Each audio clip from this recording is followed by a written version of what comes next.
I inherited a wasteland and accidentally built a civilization. Volume 2. The capital can't ignore Ashfall. 1 year after inheriting the Ashfall Wasteland, Cedric Valmont has accomplished the impossible. A barren wasteland has become a thriving town with prosperous trade, fertile farmland, stone roads, and a council that governs alongside him. Just as Cedric thinks he can finally enjoy a peaceful life, a royal summons arrives. Forced to attend the Royal Spring Assembly, Cedric enters the capital, the one place he desperately wanted to avoid. The nobles who once mocked the insignificant 12th Son are shocked to discover that Ashfall has become the fastest-growing territory in the kingdom. While greedy nobles seek to steal his methods, merchants compete for Ashfall's business, and the royal family begins taking interest in him. Cedric only wants one thing: finish the meeting, and go home. However, the king has another plan. He orders Cedric to oversee the restoration of several abandoned territories throughout the kingdom. Thus begins Cedric's greatest challenge yet, not just rebuilding one wasteland, but changing the future of the entire kingdom. Chapter 1. The Road to the Capital. Spring arrived in Ashfall. The snow had melted. Fresh green covered the hills once again. The fields that had fed the town through winter were now being prepared for another season of planting. The marketplace bustled as merchants arrived one after another. Children laughed on their way to school. Everything was peaceful, exactly as Cedric had hoped. Inside the manor, Cedric stared blankly at the royal invitation on his desk. It had remained there for 3 days. He sighed for what felt like the 100th time. Maybe if I ignore it, they'll forget. Alfred smiled knowingly. My lord, that is an invitation from His Majesty. Cedric looked up. So, can I pretend I never received it? Alfred chuckled. I'm afraid the royal courier is still waiting outside for your reply.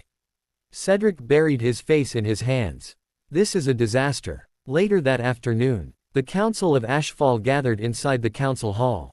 Captain Gareth, Teacher Elena, Merchant Oswald, Farmer Elias, Master Rowan, Healer Miriam, Village Chief Bernard. Everyone was present. Cedric placed the invitation on the table. I have to leave Ashfall. Silence filled the room. Finally, Village Chief Bernard spoke. For how long? Cedric shook his head. The capital is nearly 3 weeks away. With the Royal Spring Assembly. Probably 2 months. The council members exchanged worried glances. Ashfall had never been without its lord. Cedric smiled reassuringly. Fortunately, I prepared for this. He placed several neatly bound books on the table. The covers read, Council Procedures, Emergency Response Plans, Trade Regulations, Town Development Schedule, Financial Records. Merchant Oswald blinked. You wrote manuals. Cedric nodded. If everything depends on one person, everything collapses when that person leaves. Teacher Elena smiled. So you planned for this? Cedric laughed awkwardly. I planned to retire. This happened by accident. The council burst into laughter. For the next several days, Cedric worked from sunrise until midnight. He reviewed construction schedules, approved spring planting plans, signed trade agreements, prepared emergency funds, organized supply warehouses, every possible problem he could think of. He left instructions for. Captain Gareth looked through one notebook. You've even written instructions for monster sightings. Cedric shrugged. I met the Ash Wolves. I learned my lesson. Meanwhile, news spread quickly throughout Ashfall. The Lord is leaving. The Lord is going to the capital. Children whispered sadly. Shopkeepers prepared small gifts. Farmers worked extra hard to finish spring planting before Cedric departed. The entire town wanted to send him off properly. The morning of departure finally arrived. Hundreds of townspeople gathered outside the western gate. Merchants, craftsmen, hunters, teachers, children. Even the Ashfall Council stood together. Cedric emerged wearing a simple navy blue traveling coat bearing House Valmont's crest. Unlike the extravagant clothing worn by most nobles, his outfit was practical, comfortable, and covered with hidden pockets for notebooks. Captain Gareth laughed. You packed books instead of jewelry. Cedric nodded proudly. Books are more useful. A sturdy carriage waited nearby. Beside it stood 20 knights provided by House Valmont as an escort. Their commander saluted. My lord, we are ready. Cedric sighed quietly. Let's survive politics. Before boarding, a little girl ran through the crowd.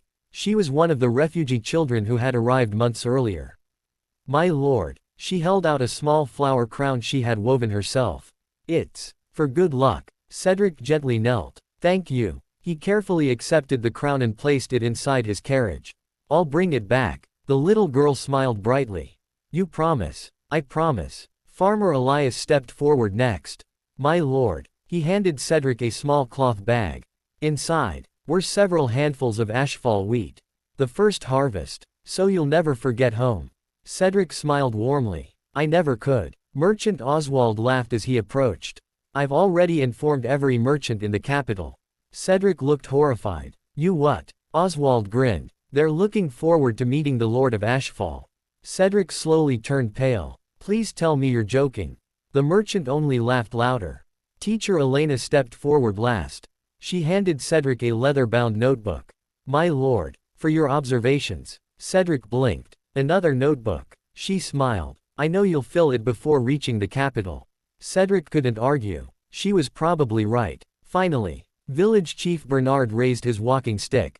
The Lord of Ashfall. The crowd stood silently. The elderly man smiled. When you first arrived, this land was dying. He looked across the bustling town. Today, our children laugh. Our homes are warm. Our fields are green. Our future exists. He bowed deeply. Thank you. One by one, the people of Ashfall bowed. Not because tradition demanded it, but because they genuinely respected the young lord who had chosen to build a future with them. Cedric quickly climbed out of the carriage. Please don't. He bowed in return. I didn't build Ashfall alone. We built it together. The crowd smiled. Some quietly wiped away tears. At last, the carriage began moving. The people waved as it slowly rolled through the gates. Children ran beside it until they reached the end of the road. Cedric looked back through the window. Ashfall town stood proudly beneath the morning sun. Stone roads, thriving markets, smoke rising from warm homes. Everything he had worked so hard to protect. He smiled softly. I'll be back soon. Several hours later, Ashfall disappeared beyond the hills. Cedric leaned back in his seat. Alfred sat across from him, reviewing travel schedules. My lord, how are you feeling? Cedric looked out the window. Like I'm walking back into the lion's den. He remembered the original novel. The capital, the succession struggle, the betrayals, the conspiracies, the place where the original 12th Prince of House Valmont had met his end. He clenched his notebook tightly. This time, I'm not getting involved. I'll attend the assembly, answer a few questions, then come straight home. Outside, the road stretched toward the magnificent royal capital. Unbeknownst to Cedric, his peaceful plan was already beginning to fall apart. Because throughout the capital, one name was already spreading among nobles and merchants alike. Cedric Valmont, the lord who had turned a forgotten wasteland into a thriving town. And everyone wanted to meet him. Chapter 2, Back to the Lion's Den. 5 days after leaving Ashfall, Cedric's carriage continued north along the royal highway. Unlike the quiet roads surrounding Ashfall, this road never seemed to sleep. Merchant caravans traveled day and night. Noble carriages sped past under heavy escort. Adventurers, pilgrims, scholars, and travelers from every corner of the kingdom filled the highway. Cedric quietly observed everything through the carriage window.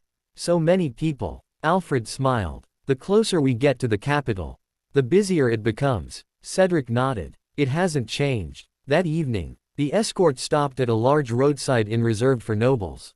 As Cedric stepped out of the carriage, several nobles immediately recognized the crest of House Valmont. The Valmont family. Which son is it? I heard the 12th son inherited a wasteland. Cedric lowered his head. Please don't recognize me. Unfortunately, Merchant Oswald had been far too enthusiastic. One merchant suddenly shouted, "That's Lord Cedric, the Lord of Ashfall." Every conversation stopped. Dozens of eyes turned toward him. Cedric slowly closed his eyes. So much for staying unnoticed. One elderly merchant hurried over. "My lord, I purchased your wheat last autumn." Another added, "Your roads saved us weeks of travel." A third bowed politely. "The family now imports Ashfall herbs every season." Cedric smiled awkwardly. "I'm glad they were useful." Soon, more travelers gathered. Instead of asking about noble politics, they asked about farming, road construction, markets, clean water, trade. Cedric answered each question patiently. By the end of the evening, Half the inn had become an impromptu lecture hall. Captain Gareth laughed quietly. "My lord, you've attracted another crowd." Cedric sighed. "I didn't mean to." The next morning, the journey resumed. As the hills gave way to wide plains, a familiar memory surfaced. Cedric stared silently ahead. He remembered this road. In the original novel, the 12th Son had traveled this very highway years ago. Back then, he had been desperate to earn recognition from his family. He had returned to the capital hoping to prove himself worthy. Instead, he had become another casualty in the succession struggle. Cedric quietly clenched his fist. "That won't happen again. I'm only here for the assembly. Nothing more." By late afternoon, the towering walls of the royal capital appeared on the horizon. Massive white stone walls stretched farther than the eye could see. Countless banners bearing the royal crest fluttered above enormous gates. Tall towers overlooked the surrounding countryside. Even after seeing them once in his previous life, Cedric couldn't help feeling impressed. "It's enormous." Captain Gareth smiled proudly. The heart of the kingdom. The line to enter the capital moved slowly. Merchants waited beside nobles. Farm wagons stood beside elegant carriages. Royal soldiers carefully inspected everyone entering the city. When Cedric's carriage reached the gate, the captain of the guard stepped forward. "Your name?" "Cedric Valmont." The soldier looked down at his documents. Then suddenly froze. "Lord Cedric of Ashfall." Cedric nodded. "Yes." The guard immediately saluted. "Welcome to the capital, my lord." The gates opened without delay. Several nearby merchants whispered among themselves. "Even the royal guard knows him." The carriage rolled into the capital. Cedric looked around in silence. Wide stone streets, towering mansions, bustling markets, elegant fountains, libraries, temples, government offices. Everywhere he looked, people hurried with purpose. It was beautiful, yet something felt different. He quietly noticed the narrow alleyways, the exhausted laborers, the overcrowded districts beyond the noble quarter. Even the capital has its own problems. Several hours later, the carriage finally entered the Valmont estate, one of the largest noble residences in the kingdom. Beautiful gardens surrounded a magnificent mansion built from white marble. Dozens of servants lined the entrance. As Cedric stepped down, the head butler bowed deeply. "Welcome home, young Master Cedric." Cedric smiled politely. "It's been a while." Before he could take another step, the front doors opened. A tall young noble wearing an elegant crimson coat walked outside.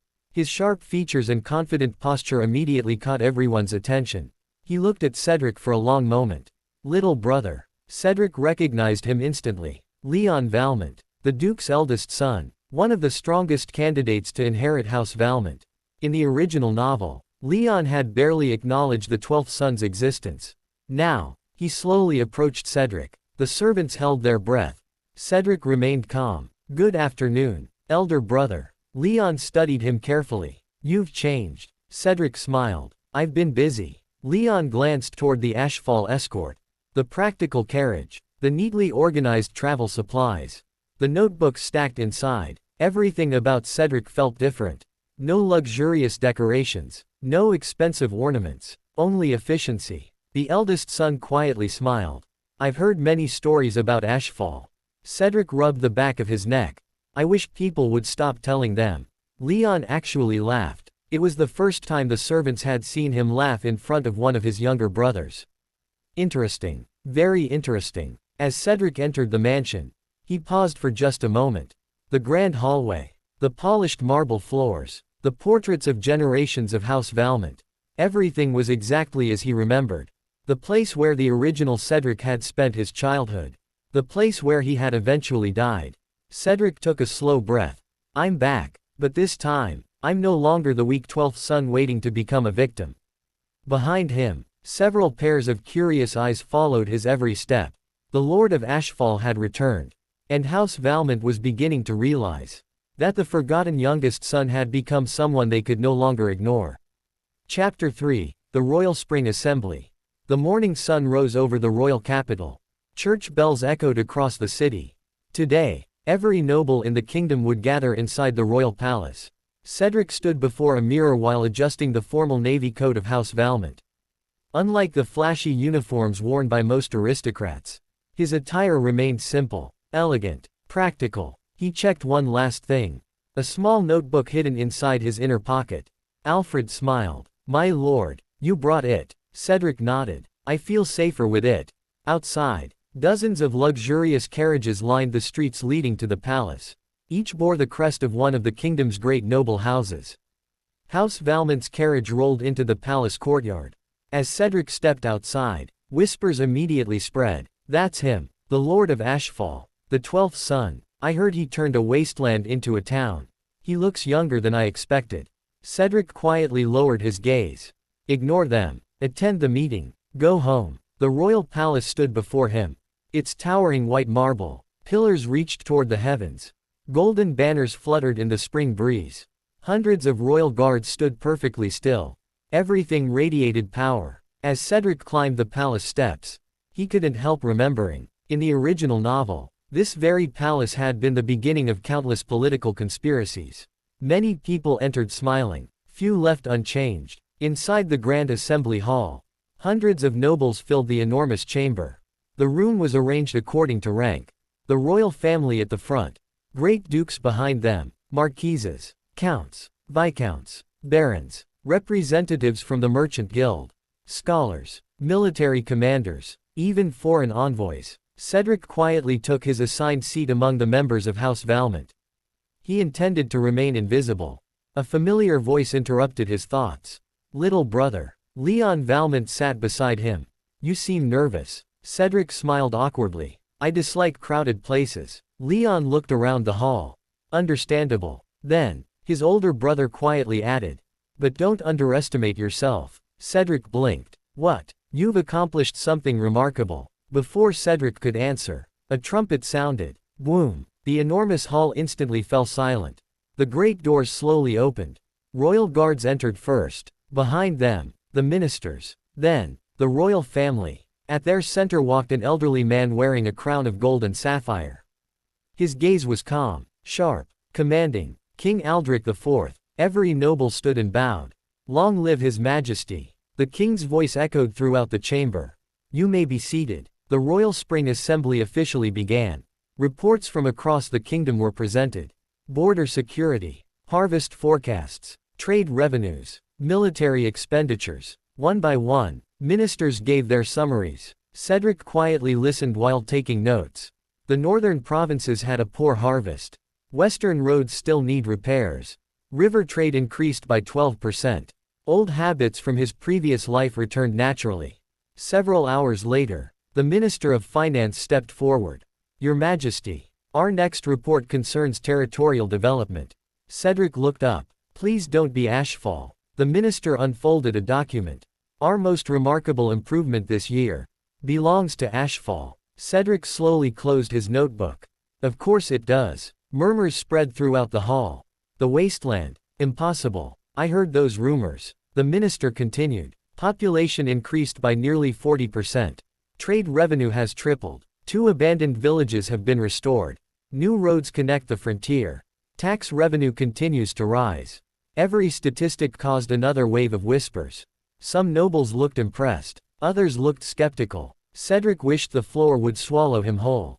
The minister smiled. Furthermore, Ashfall has established schools, medical facilities, a representative council, protected forests, and an organized marketplace. The hall became completely silent. Even the foreign envoys exchanged surprised glances. One scholar quietly whispered, "That's more organized than some counties." The king slowly folded his hands. His calm eyes scanned the assembly. Then, he spoke. Lord Cedric Valmont. Cedric froze. Quote. Every noble turned toward him. He slowly stood. Yes, Your Majesty. The king smiled faintly. I have heard many interesting things about Ashfall. Cedric forced a polite smile. I'm honored. The king continued. They say, you turned a forgotten wasteland into a prosperous town within a single year. Cedric scratched his cheek awkwardly. My people worked very hard. Several ministers nodded approvingly. Then came the question Cedric feared most. The king leaned slightly forward. Tell us, how did you accomplish such a miracle? The grand assembly hall became so quiet. One could hear a feather fall. Hundreds of nobles waited. Scholars prepared their pens. Even the foreign envoys watched intently. Cedric looked around the enormous hall.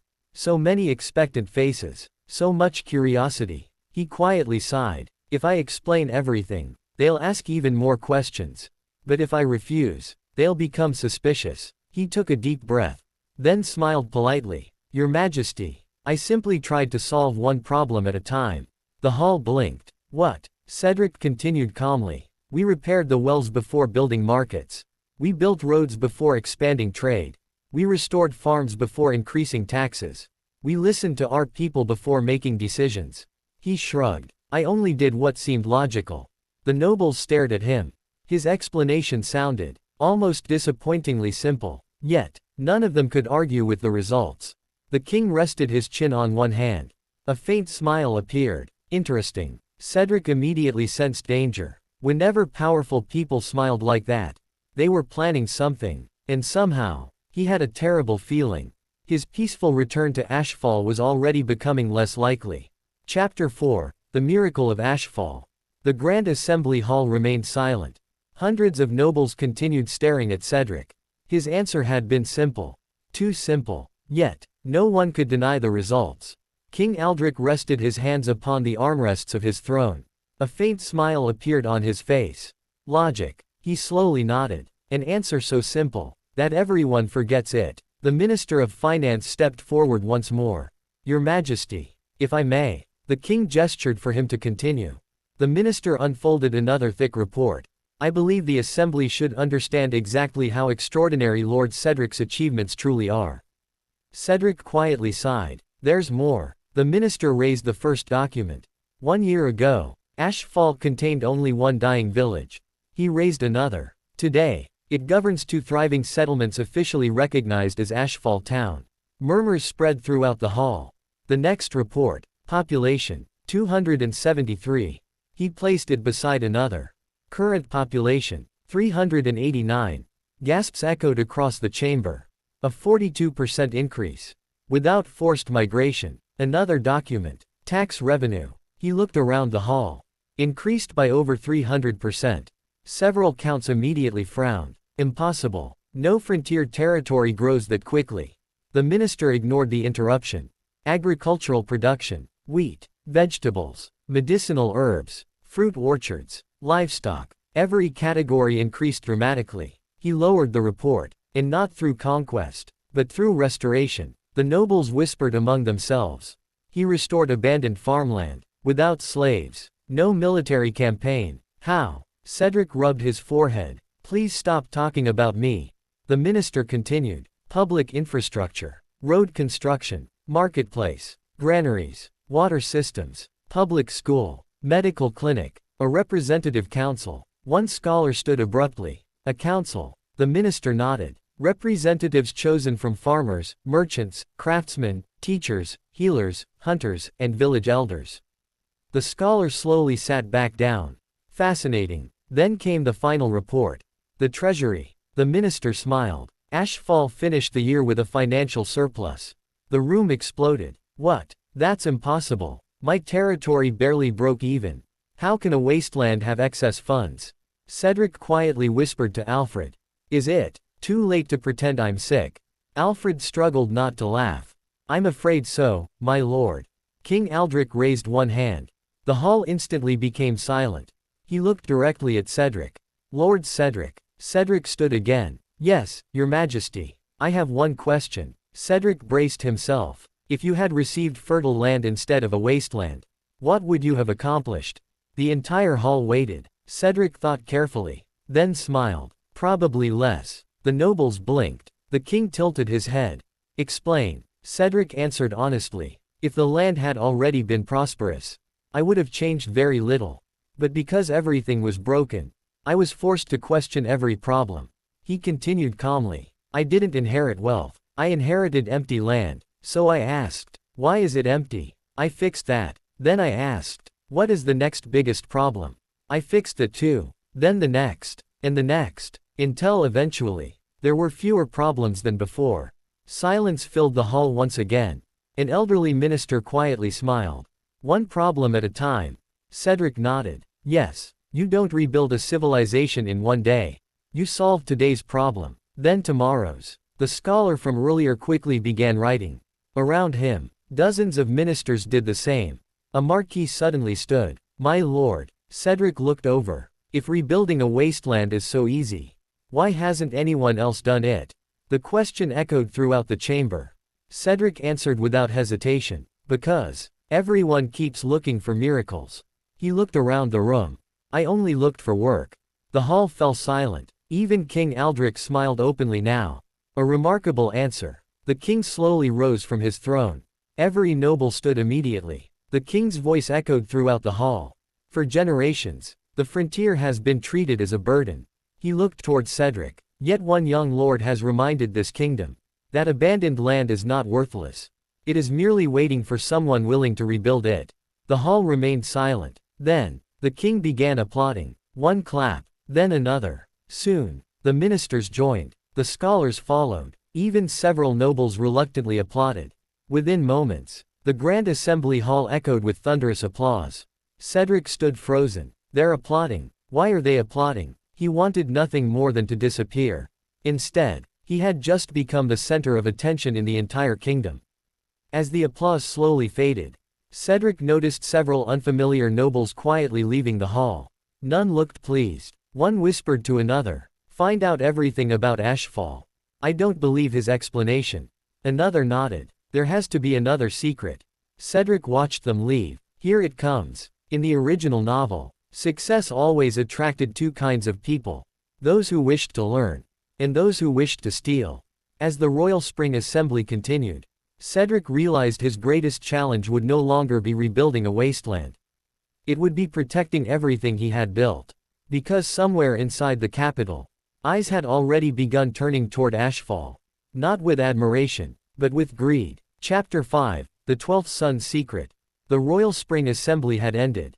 Yet, the discussions it sparked had only begun. Across the royal palace, one name echoed through every corridor. Cedric Valmont, the Lord of Ashfall, the 12th son who had transformed a forgotten wasteland into a prosperous town.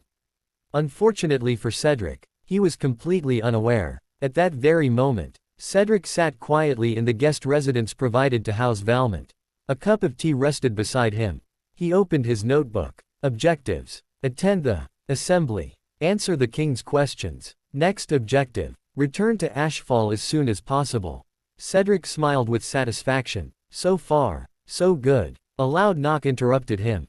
Knock, knock. My lord. A servant hurried inside. There are visitors requesting an audience. Cedric blinked. Visitors. Outside, nearly 20 noble messengers stood in line. Each carried a different family crest. House Ashbourne, House Ravenheart, House Whitmore, House Delacroix, House Sterling, and many more. Every messenger bowed respectfully. My lord, my master requests the honor of your company at tomorrow evening's banquet. Another stepped forward. Our Duchess invites you to tea. A third offered a sealed letter. My count wishes to discuss territorial development. Cedric stared silently, then slowly looked toward Alfred.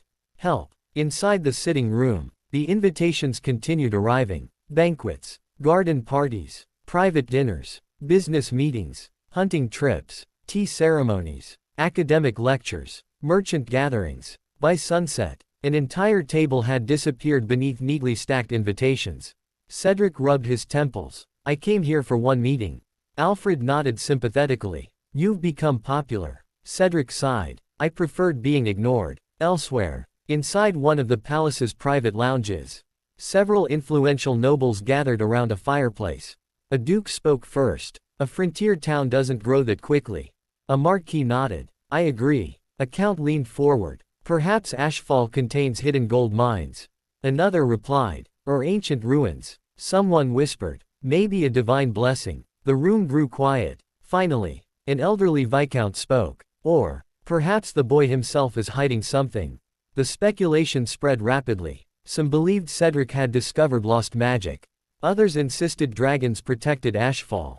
Several merchants claimed sacred springs flowed beneath the land. One scholar even suggested forgotten ancient technology. Every rumor became more unbelievable than the last. No one accepted the simplest explanation. Hard work. The following morning, Cedric attempted to quietly visit the royal library. He hoped to spend the day reading. Instead, A group of scholars surrounded him. Lord Cedric, is it true you created representative governance? How did you organize irrigation? What crop rotation system did you use? Can we copy your records? Cedric answered politely. One question became 5. 5 became 20. By lunchtime, he had accidentally delivered another lecture. Captain Gareth couldn't stop laughing. My lord, you attract scholars the same way flowers attract bees. Cedric looked exhausted. I only wanted to borrow one book.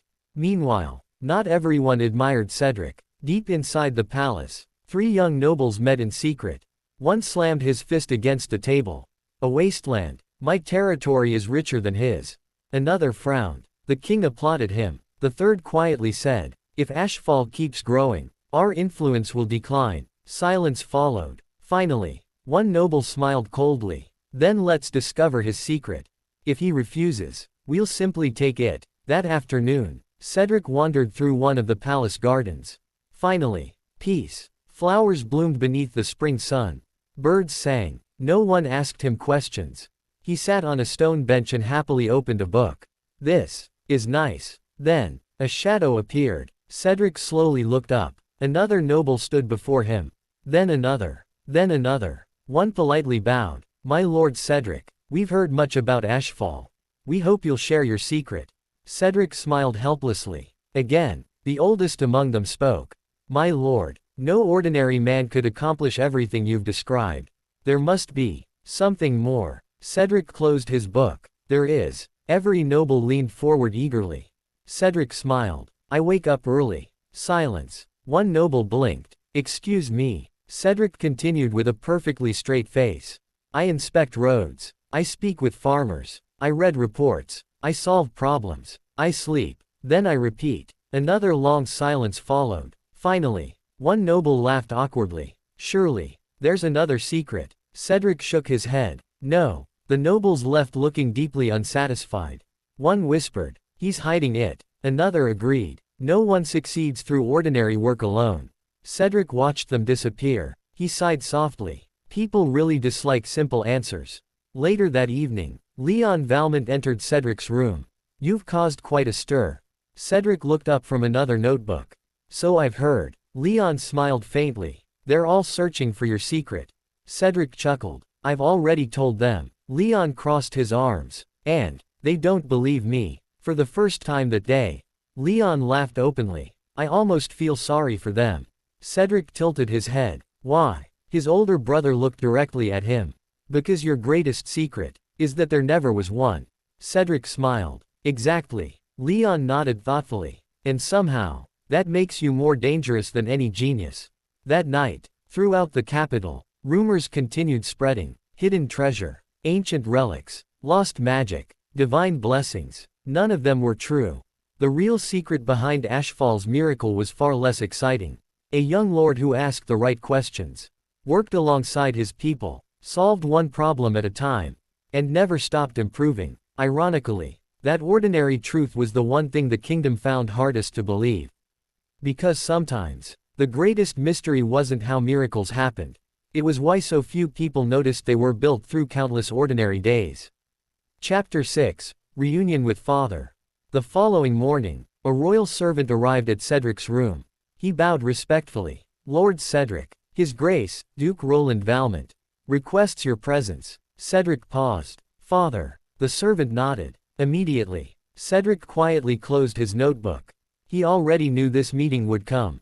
In the original novel, the Duke rarely summoned his younger sons, especially the 12th. Back then, Cedric had desperately sought his father's approval, but he had received little more than polite indifference.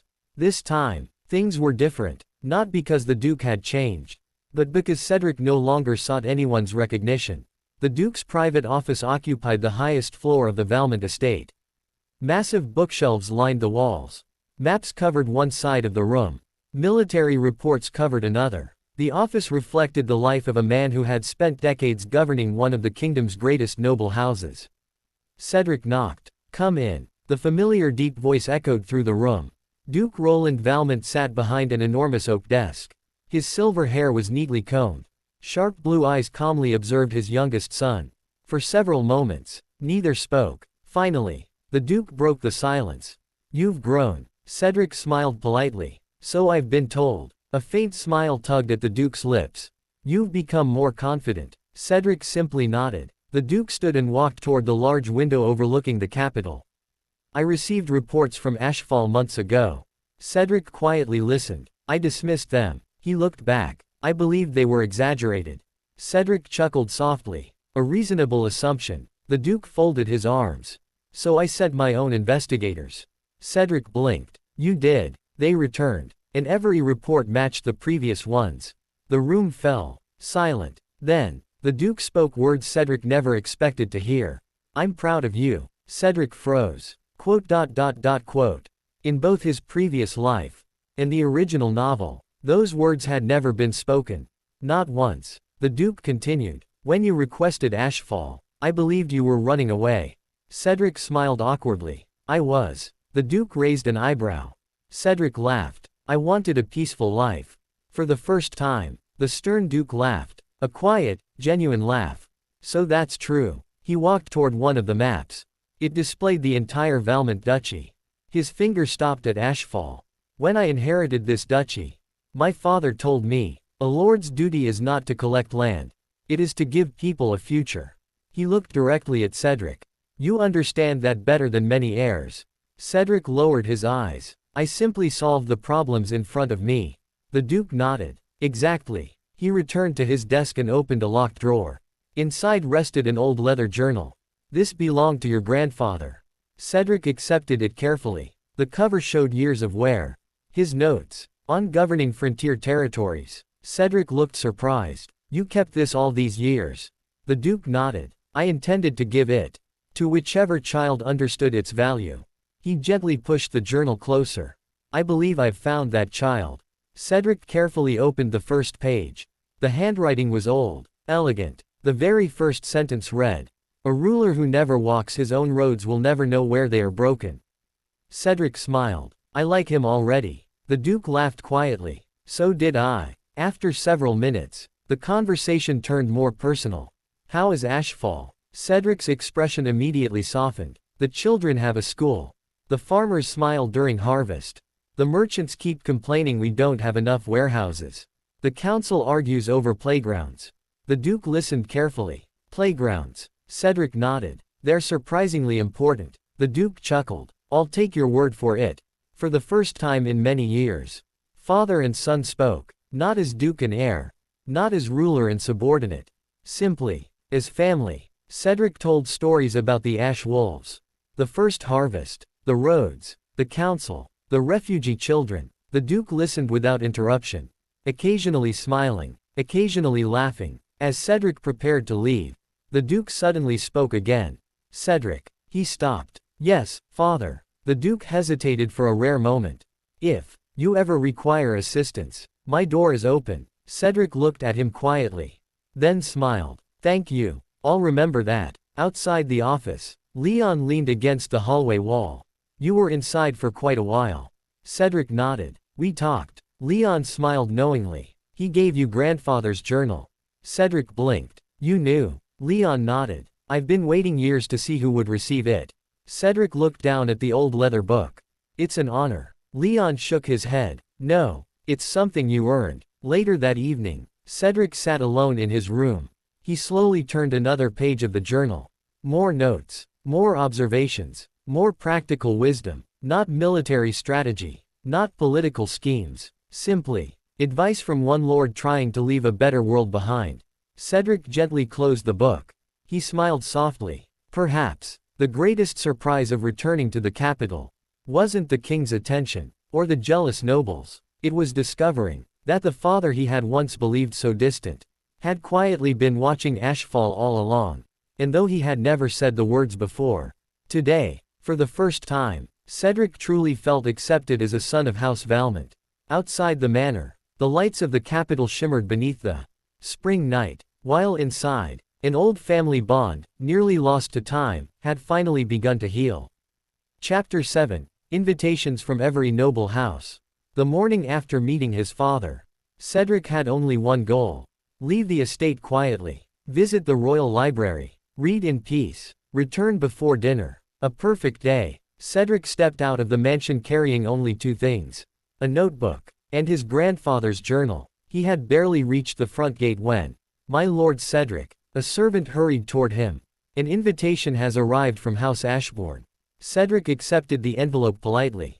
"Thank you." He tucked it into his pocket and continued walking. 10 steps later, another servant appeared. "My lord, House Ravenheart requests your presence at tonight's banquet." Cedric blinked. Already, by the time he reached the carriage, 5 more invitations had arrived. House Sterling, House Delacroix, House Blackwood, House Evercrest, House Windmere. Captain Gareth couldn't hide his amusement. "My lord, I don't think you'll be visiting the library today." Cedric sighed. "I had such high hopes." The royal library remained out of reach. Instead, Cedric spent the next hour politely declining invitations. "I appreciate the offer. Unfortunately, my schedule is already full." Which wasn't entirely true. His schedule had originally been completely empty. The invitations had filled it. Meanwhile, inside one of the capital's grand mansions, several noble ladies gathered for afternoon tea. One duchess smiled elegantly. "So, who is this Lord Cedric everyone speaks about?" A countess replied, "The young man who rebuilt Ashfall. I've heard he refused luxury and built roads instead." Another lady laughed softly. "That's certainly unusual." A baroness added, "My husband insists we invite him. He says anyone who understands trade that well is worth knowing." Across the city, a different gathering took place. This time, among powerful dukes and marquises. "The boy declined my invitation." "He declined mine as well." Another noble frowned. "Is he avoiding politics?" An elderly duke smiled knowingly. "No, I believe he genuinely doesn't care." The room became strangely quiet. That answer made Cedric even harder to understand. Back at House Valmont, Leon entered Cedric's room carrying another stack of envelopes. Cedric stared in disbelief. "More." Leon nodded. "You've become popular." Cedric buried his face in his hands. "I preferred being forgotten." Leon chuckled. "I know." Among the invitations, one stood out. It bore the royal seal. Cedric opened it carefully. Inside, a short handwritten message. "Lord Cedric, the royal banquet will be held tomorrow evening. Your attendance is expected." Cedric slowly looked toward the ceiling. "I can't refuse this one." Alfred nodded. "No, you definitely cannot." That afternoon, Cedric decided to take a walk through the capital instead. Perhaps fewer people would recognize him outside the noble district. Unfortunately, he was wrong. A merchant waved enthusiastically. "Lord Cedric." Another smiled. "The roads in Ashfall are wonderful." A baker offered him fresh bread. A bookseller insisted he take a newly published agricultural guide. Cedric accepted the book. "Thank you." The bookseller grinned. "I heard you like reading." News traveled frighteningly fast. As Cedric continued walking, he noticed something unexpected. Many ordinary citizens recognized his name. Not because he was the Duke's son, but because merchants had been talking. The lord who rebuilt a wasteland. The noble who worked beside farmers. The lord who built schools. Cedric quietly scratched his cheek. This is embarrassing. Later that evening, he finally reached the royal library. Success. The building stood peacefully beneath the setting sun. Cedric smiled with relief. No banquets, no politics, no crowds. He stepped inside. Rows upon rows of books stretched endlessly. His eyes sparkled. Beautiful. An elderly librarian approached. "May I help you?" Cedric smiled. "I'm looking for books on irrigation, road engineering, frontier agriculture, and public administration." The librarian blinked. "You don't want military strategy?" Cedric shook his head. "No, those are far more interesting." The librarian smiled warmly. "I'll show you." For the next several hours, Cedric completely forgot about the capital. He read old engineering texts, compared irrigation methods from neighboring kingdoms, studied historical frontier settlements, filled nearly half a notebook with ideas. He looked happier than he had all week. As the library prepared to close, the elderly librarian quietly said, "My lord." Cedric looked up. "I've worked here for 40 years. I've watched countless nobles borrow books." He smiled kindly. "But you're the first who reads them." Cedric laughed softly. "I suppose that explains a lot." That night, back at the Valmont estate, Cedric looked at the mountain of invitations covering his desk. Banquets, tea parties, political gatherings, Private dinners. Business meetings. He carefully moved them all aside. Then placed the engineering books in the center instead. Priorities. He smiled to himself. Tomorrow, he would attend the royal banquet. Not because he wanted to. Because he had to. But tonight, he happily read another chapter about bridge construction. Far away, the nobles of the capital continued making plans to meet the mysterious Lord of Ashfall. Completely unaware that while they prepared elegant banquets and political conversations, the guest of honor was spending his evening enthusiastically reading about drainage systems. Chapter 8, The Merchant Conference. The royal banquet had barely ended. Cedric thought he could finally return to the Valmont estate and enjoy a quiet evening. Instead, a royal messenger was already waiting outside. My Lord Cedric, the Royal Merchant Guild respectfully invites you to tomorrow's merchant conference. Cedric blinked. Another meeting. The messenger bowed. The guild master personally requested your attendance. Cedric looked toward Alfred. Does the capital ever rest? Alfred smiled. Not if money is involved. The next morning, Cedric arrived at the Royal Merchant Hall. Unlike the palace, the building was surprisingly modest. No golden statues. No extravagant decorations. Only polished wood, ledgers, maps, and busy merchants discussing business. Cedric immediately liked the atmosphere. It feels practical. Merchant Oswald, who had also been invited, laughed. I knew you'd say that. The conference hall slowly filled. Merchant guild leaders, caravan masters, ship owners, warehouse operators, bankers, even several nobles who controlled major trade routes attended. When Cedric entered, the conversations gradually stopped. The guild master himself stepped forward. An elderly man with silver hair and kind eyes. Welcome, Lord Cedric. I am Guild Master Marcus. Cedric bowed politely. It's an honor. Marcus smiled. The honor is ours. After everyone had taken their seats, the guild master addressed the hall. Today, we welcome the man who transformed Ashfall from an abandoned wasteland into one of the fastest growing trade territories in the kingdom. Applause echoed across the room. Cedric scratched his cheek awkwardly. Thank you. Marcus continued. Lord Cedric, the guild has only one request. Cedric suddenly felt uneasy. Yes, please tell us how you conduct trade. The merchants all leaned forward. Notebooks appeared everywhere. Cedric sighed inwardly. Another lecture. He walked toward a large chalkboard. Instead of writing complicated theories, he drew a simple road connecting two circles. One circle represented Ashfall, the other represented the capital. Then he spoke. A merchant earns money only if goods reach their destination. The room nodded. So, roads come first. He drew a warehouse beside the road. If grain spoils before it's sold, everyone loses. So, we built granaries. More notes were taken. Next, he drew a marketplace. If farmers don't know prices, they're easily cheated. So, we displayed prices publicly. Several merchants exchanged surprised looks. A public price board. Cedric nodded. Everyone deserves to know what something is worth. He continued drawing. Schools, workshops, water systems, simple buildings connected by roads. The economy isn't built by merchants alone. It depends on farmers, craftsmen, teachers, healers. If they succeed, trade succeeds. The hall became silent. Many had never considered commerce that way. One wealthy caravan owner stood. My lord, if I may ask, how do you negotiate contracts? Cedric smiled. I don't trick people. The merchant blinked. Excuse me. If both sides profit, they'll return. If only one side profits, they'll eventually leave. Merchant Oswald laughed loudly. I've experienced that personally. The room erupted in laughter.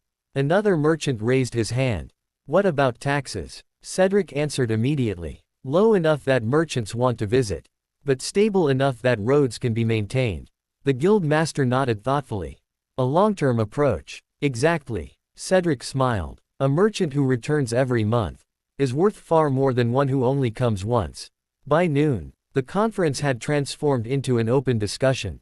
Merchants shared ideas, compared routes, discussed storage methods. Even rival companies exchanged suggestions. Cedric listened more than he spoke. Whenever someone presented a practical solution, he wrote it into his notebook. Guild Master Marcus noticed. My lord, you're taking notes. Cedric looked up. Of course, there are many things I still don't know. The guild master smiled warmly.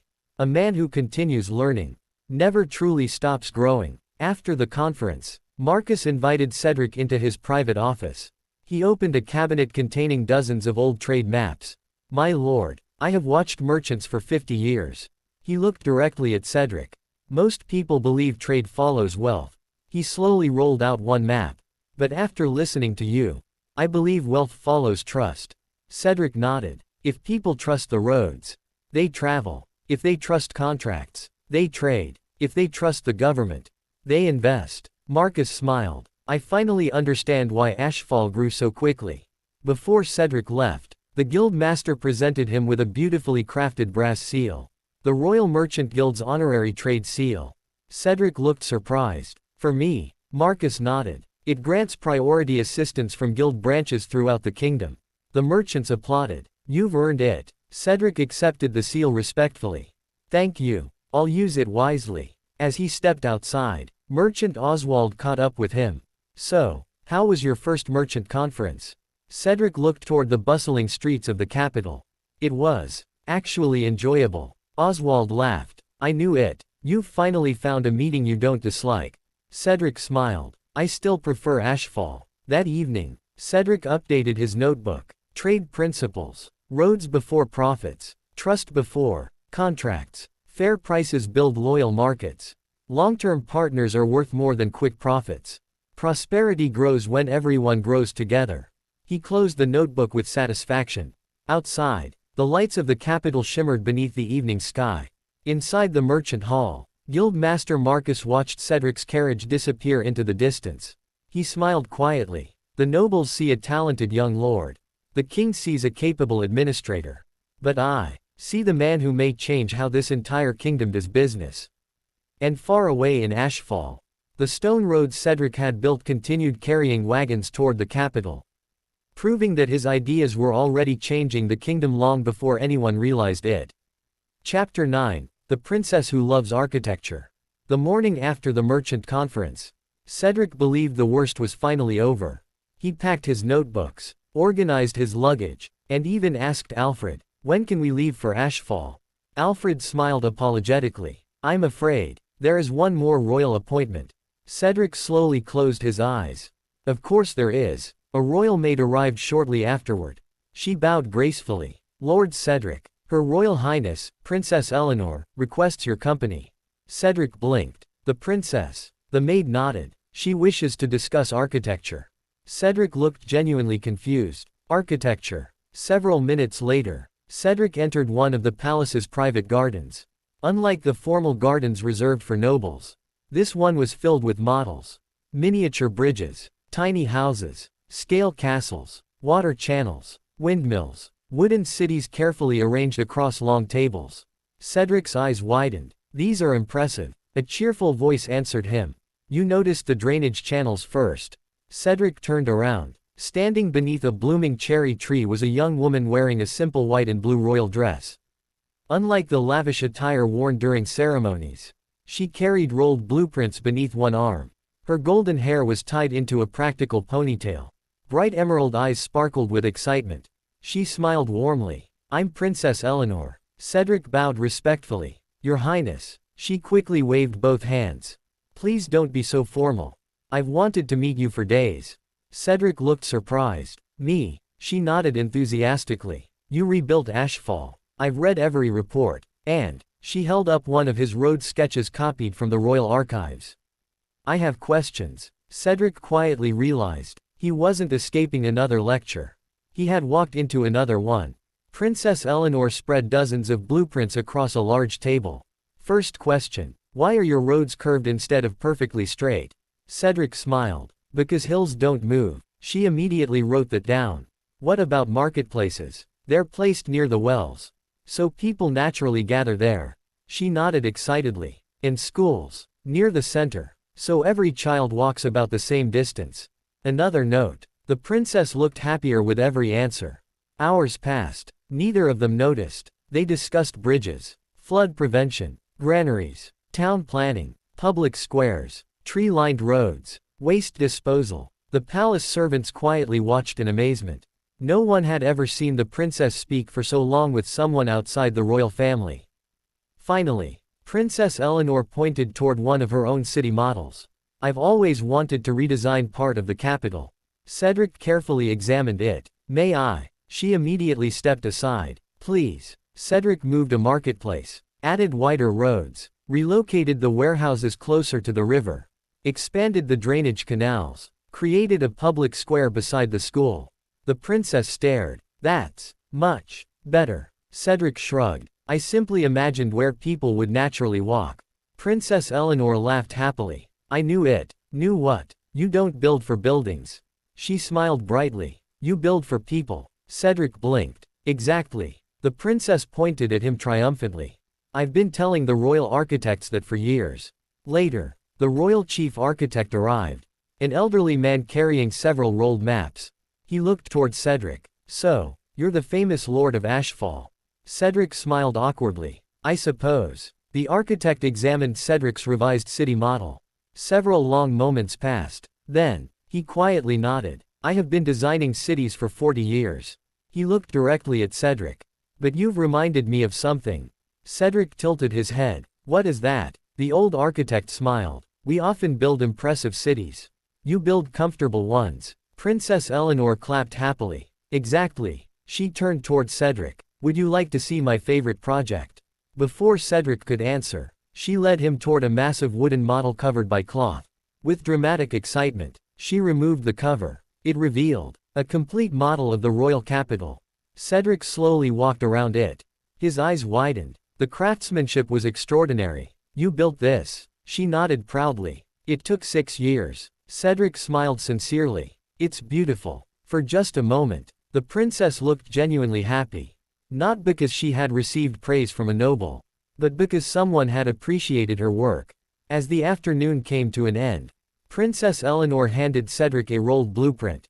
My gift. Cedric accepted it carefully. Inside were detailed engineering drawings for an advanced stone bridge.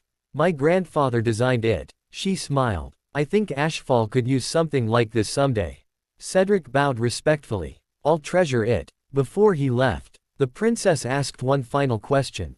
Lord Cedric, if you could build anything, what would it be? Cedric thought for a long moment, then smiled. A city, where children can grow up without fearing tomorrow. The princess quietly looked toward Ashfall's direction beyond the palace walls. I hope I can visit someday. Cedric laughed softly. You'd probably spend weeks measuring roads. She laughed as well. I definitely would. That evening, Cedric returned to the Valmont estate carrying another notebook full of ideas. He added a new page. Town planning. Build for people before buildings. Markets belong where people naturally gather. Roads should follow the land, not fight it. Beautiful cities are good. Comfortable cities are better. He closed the notebook with satisfaction. Outside, Princess Eleanor stood at her garden balcony, watching the sunset. She smiled as she looked at Ashfall's sketches. For the first time, I've met someone who loves building towns as much as I do. Meanwhile, Cedric happily packed the bridge blueprint into his luggage, completely unaware that he had just gained the admiration of one of the most respected members of the royal family, not through politics or flattery, but by talking enthusiastically about roads, bridges, and the happiness of ordinary people. Chapter 10. Ashfall's Blueprint. The next morning, Cedric stood before a large wooden crate. Inside, carefully rolled maps, town layouts, road designs, irrigation plans, bridge sketches, council records, population reports. Princess Eleanor smiled proudly. Everything is ready. Cedric looked at the mountain of documents. This seems excessive. She shook her head. No, the royal council requested everything. Cedric quietly sighed. So much for going home today. Inside the royal planning chamber, the atmosphere differed from the Grand Assembly Hall. Instead of nobles, the room was filled with architects, engineers, surveyors, scholars, royal ministers. Large tables covered the floor. Blank maps of the kingdom hung on every wall. King Aldrich sat at the head of the chamber. Beside him stood Princess Eleanor. When Cedric entered, every eye turned toward him. The king smiled. Lord Cedric, welcome. Cedric bowed respectfully. Your Majesty. The king gestured toward the enormous map of Ashfall. Today, I would like you to explain how this became possible. Princess Eleanor unrolled the first blueprint. It showed Ashfall exactly as it had been 1 year ago. Dead fields, collapsed houses, broken wells, abandoned roads. Several scholars whispered, it truly was a wasteland. Cedric nodded. It was. She then unrolled the second map. The room fell silent. Stone roads connected every settlement. Farmland spread across the valley. The marketplace occupied the town center. Schools, clinics, warehouses, council hall, protected forests. Everything was clearly labeled. The contrast shocked everyone. The royal chief architect adjusted his glasses. My lord, where did you begin? Cedric walked toward the map. He pointed at one small circle. The well. Confused murmurs spread. The well. Cedric nodded. If people don't have water, nothing else matters. He drew an arrow. Then the farms. Another arrow. Then storage. Another. Then roads. And finally, the marketplace. One young architect raised his hand. Why not build the marketplace first? Cedric smiled. What would they sell? The room became quiet. If the farms produce nothing, the market stays empty. Several architects immediately wrote notes. Princess Eleanor looked delighted. I told you, everything connects. Cedric nodded. Exactly. A town isn't a collection of buildings. It's a collection of systems. He picked up a piece of chalk.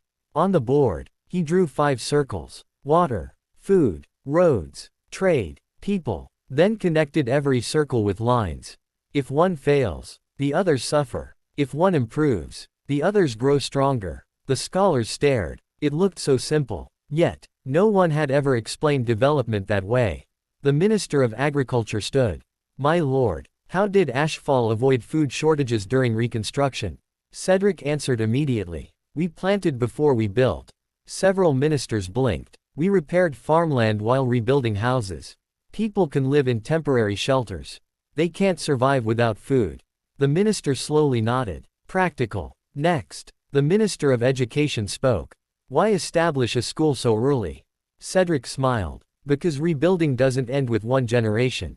The room became silent. If children don't learn, they'll repeat our mistakes. Princess Eleanor quietly smiled. The royal treasurer asked, in your finances? Cedric opened one ledger. I never spent money without asking. Will this help Ashfall earn more later? He pointed toward the roads. They cost a fortune, but merchants now pay taxes. He pointed toward the school. It costs money, but educated workers improve everything. He pointed toward the clinic. Healthy people work longer. The treasurer nodded slowly. Investment, rather than expense. Exactly. For hours, questions continued. Cedric answered each one calmly. Sometimes with diagrams. Sometimes with stories from Ashfall. Sometimes with mistakes he had made along the way. He never claimed perfection. I made many errors. What matters is correcting them. The room respected him even more for that answer. As the discussion ended, King Aldrich slowly stood. He walked toward the giant map of Ashfall. For several moments, he simply observed it. Finally, he spoke. This is not merely a blueprint. He looked at Cedric. It is a guide for rebuilding forgotten lands. The room fell silent. Cedric suddenly felt uneasy. That sounds dangerous. Princess Eleanor smiled brightly. I knew everyone would love your ideas. Cedric forced a smile. I'm beginning to worry about that. She tilted her head. Why? Cedric looked toward the enormous map of the kingdom hanging on the wall. There were dozens of abandoned territories marked across it. He had a very bad feeling. A feeling that the king was no longer interested in Ashfall alone, but in every wasteland throughout the kingdom. That evening, Cedric updated his notebook. The blueprint of a town. Water comes before construction. Farms come before markets. Roads connect every system. Invest in the future, not only the present. Build for the next generation. He closed the notebook. Outside, the palace servants carefully stored copies of Ashfall's blueprints inside the royal archives. For generations, the kingdom had recorded wars, taxes, and noble lineages. Today, it added something new. The plans of a small frontier town that had become an example for an entire kingdom. Cedric smiled as he packed his belongings. Tomorrow, surely I can finally go home. Unbeknownst to him, King Aldrich was already preparing the next meeting. And it would change Cedric's peaceful retirement plans once again. Chapter 11, The Jealous Nobles. The day after the Royal Planning Council, Cedric packed his luggage once again.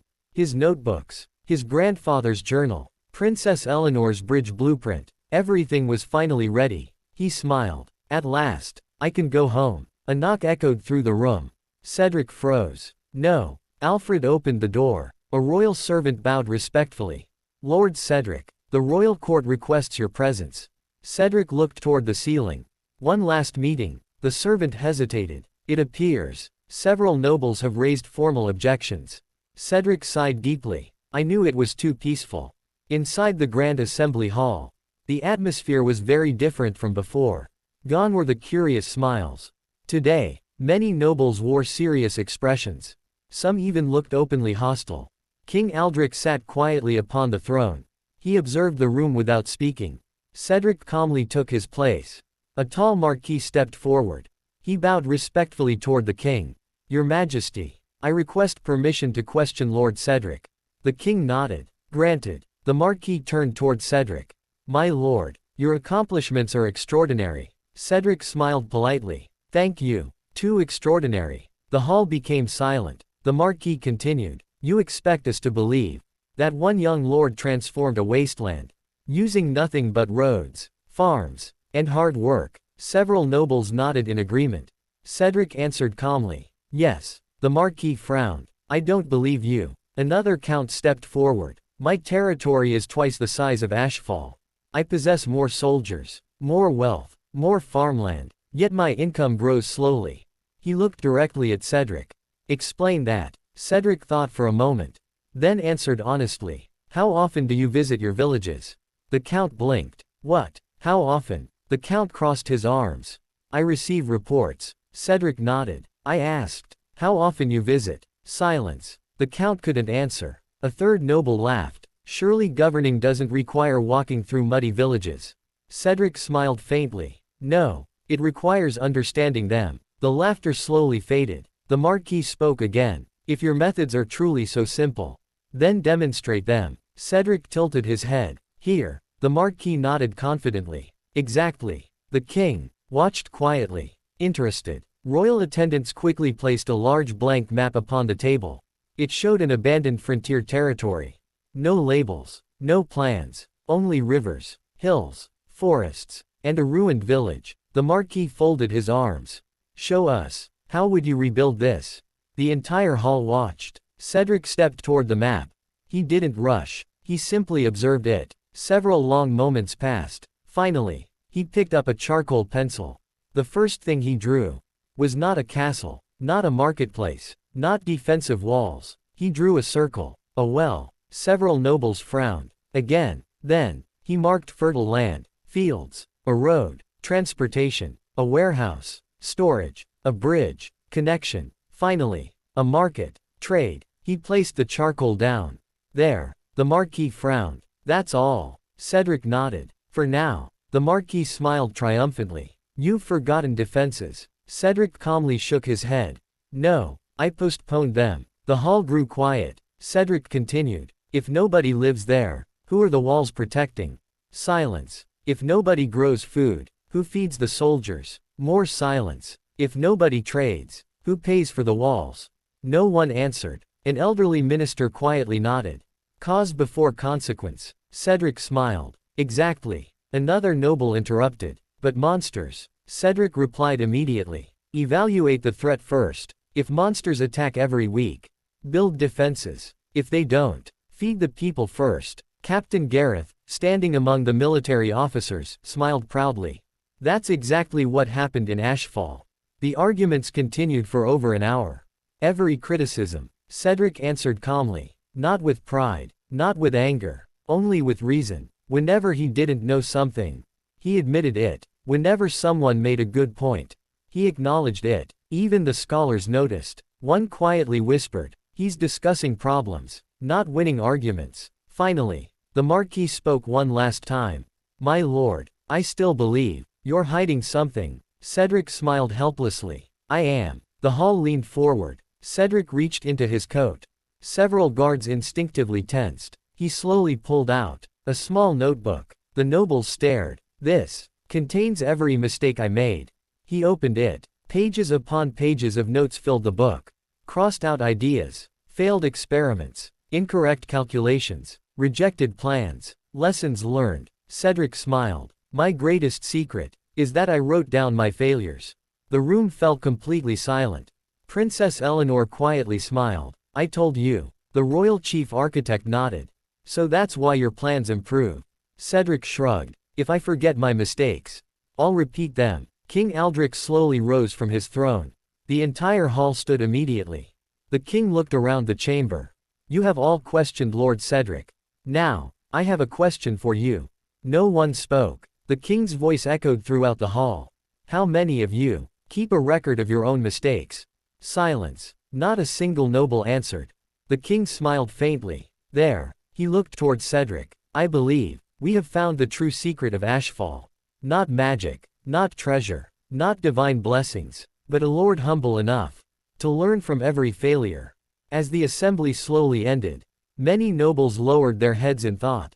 Some remained unconvinced. Others quietly reflected on Cedric's words. But one thing had changed. For the first time, even his harshest critics realized the young lord of Ashfall wasn't simply lucky. He had earned every success. One lesson at a time. And somewhere among the silent crowd, a handful of jealous nobles quietly left the hall.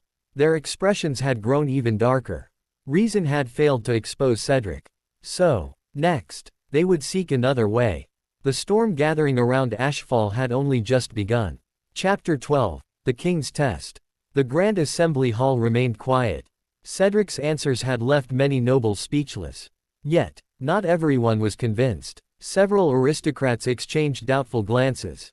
One marquis stepped forward once more. He bowed respectfully. Your Majesty, I still find Lord Cedric's claims difficult to believe. The king rested his chin on one hand. Go on. The marquis spoke confidently. Words are easy. Maps can be drawn. Reports can be exaggerated. He looked directly at Cedric.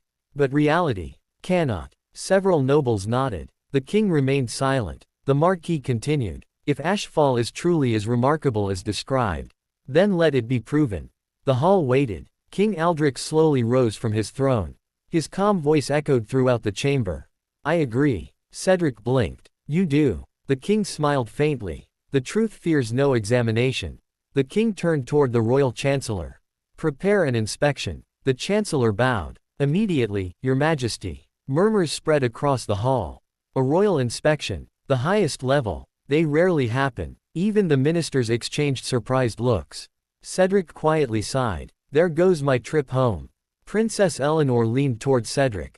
Are you worried? Cedric smiled. Not really. She looked puzzled. You aren't. Cedric shook his head. They'll only see Ashfall. And Ashfall speaks for itself. The princess smiled. That's true. The king addressed the assembly once more. The inspection will be thorough. He began listing the requirements.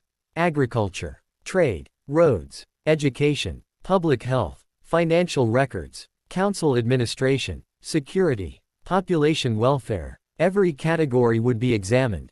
No detail would be overlooked. Several jealous nobles smiled quietly. Now we'll find the truth. One whispered, if he's lying, this will expose him. Another nodded. If even one report is false, his reputation will collapse. Meanwhile, Cedric calmly opened his notebook. Instead of looking nervous, he simply added another page. Before the inspectors arrive, ask Alfred to prepare financial ledgers. Inform the council. Welcome them politely. Answer every question honestly. Prepare extra guest rooms. Princess Eleanor peeked at the notebook. You're making a checklist. Cedric nodded. It helps. She laughed softly. You really are impossible. Later that afternoon, inside the royal council chamber, the king personally selected the inspection team. The royal treasurer, the minister of agriculture, the chief royal architect, the minister of education, the royal physician, the commander of frontier affairs, and Guild Master Marcus of the Merchant Guild. The chancellor looked surprised. Your Majesty, that is an unusually large delegation. The king nodded. I want no doubts. If Ashfall truly accomplished what we've heard, the kingdom must learn from it. As news spread throughout the capital, reactions were divided. Scholars became excited. This will be historic. Merchants smiled. We'll finally see Ashfall ourselves. Architects eagerly prepared measuring tools. The jealous nobles quietly celebrated. They were certain something had to be wrong. That evening, Cedric returned to the Valmont estate. Leon was waiting in the garden. I heard. Cedric nodded. Royal inspectors. Leon smiled. Are you nervous? Cedric looked toward the evening sky. Only about one thing. What? I hope they don't interrupt spring planting. Leon stared at him. That's your biggest concern. Cedric nodded seriously. If the farmers lose planting season, we lose an entire harvest. Leon laughed so hard he nearly dropped his tea. You truly are different. The following morning, the Duke invited Cedric to breakfast. Duke Roland calmly sipped his coffee. I assume you've heard about the inspection. Cedric nodded. I have. The Duke smiled. You don't seem troubled. Cedric answered honestly. I've already lived there. If Ashfall passes, it's because the people earned it. The Duke quietly nodded. A good answer. Later, Cedric stood alone on the balcony overlooking the capital. Far away, beyond mountains and forests, lay Ashfall, his home. He smiled softly. They're probably repairing roads, preparing the spring fields, arguing about council meetings. The thought made him miss home. Behind him, Alfred approached. My lord, the inspection team departs tomorrow. Cedric nodded. So do we. Alfred blinked. You're accompanying them. Cedric smiled. Of course. If guests are visiting Ashfall, it's only proper that I welcome them. That evening, King Aldrich stood before the enormous kingdom map. His gaze rested on a tiny point marked Ashfall. Princess Eleanor entered quietly. You really believe in him? The king smiled faintly. I believe in evidence. He looked toward the map. If Ashfall is everything the reports claim, then this kingdom has much to learn. At the same time, in a dark room elsewhere in the capital, several jealous nobles gathered once again. The inspectors leave tomorrow. One smiled coldly. Good. Another quietly unfolded a map. Let's make sure their journey becomes interesting. The candlelight flickered. No one noticed the shadow quietly leaving the room. The inspection would reveal the truth. But someone intended to ensure that the road to Ashfall would not be as peaceful as Cedric expected. For the first time since arriving in the capital, a real threat had begun to move. And it wasn't aimed at Cedric alone. It was aimed at the home he had worked so hard to build. Chapter 13. Journey of the Royal Inspectors. The following morning, the eastern gate of the royal capital was unusually busy. A long procession of elegant carriages stood ready. Royal knights mounted their horses. Scholars carefully packed maps and measuring tools. Clerks carried boxes filled with ledgers and official seals. The royal inspection team was preparing to depart. Cedric adjusted the straps on his travel bag. Unlike everyone else, his luggage contained mostly notebooks. Princess Eleanor laughed. You really brought more books than clothes. Cedric smiled. I packed the important things. King Aldrich personally came to see the delegation off.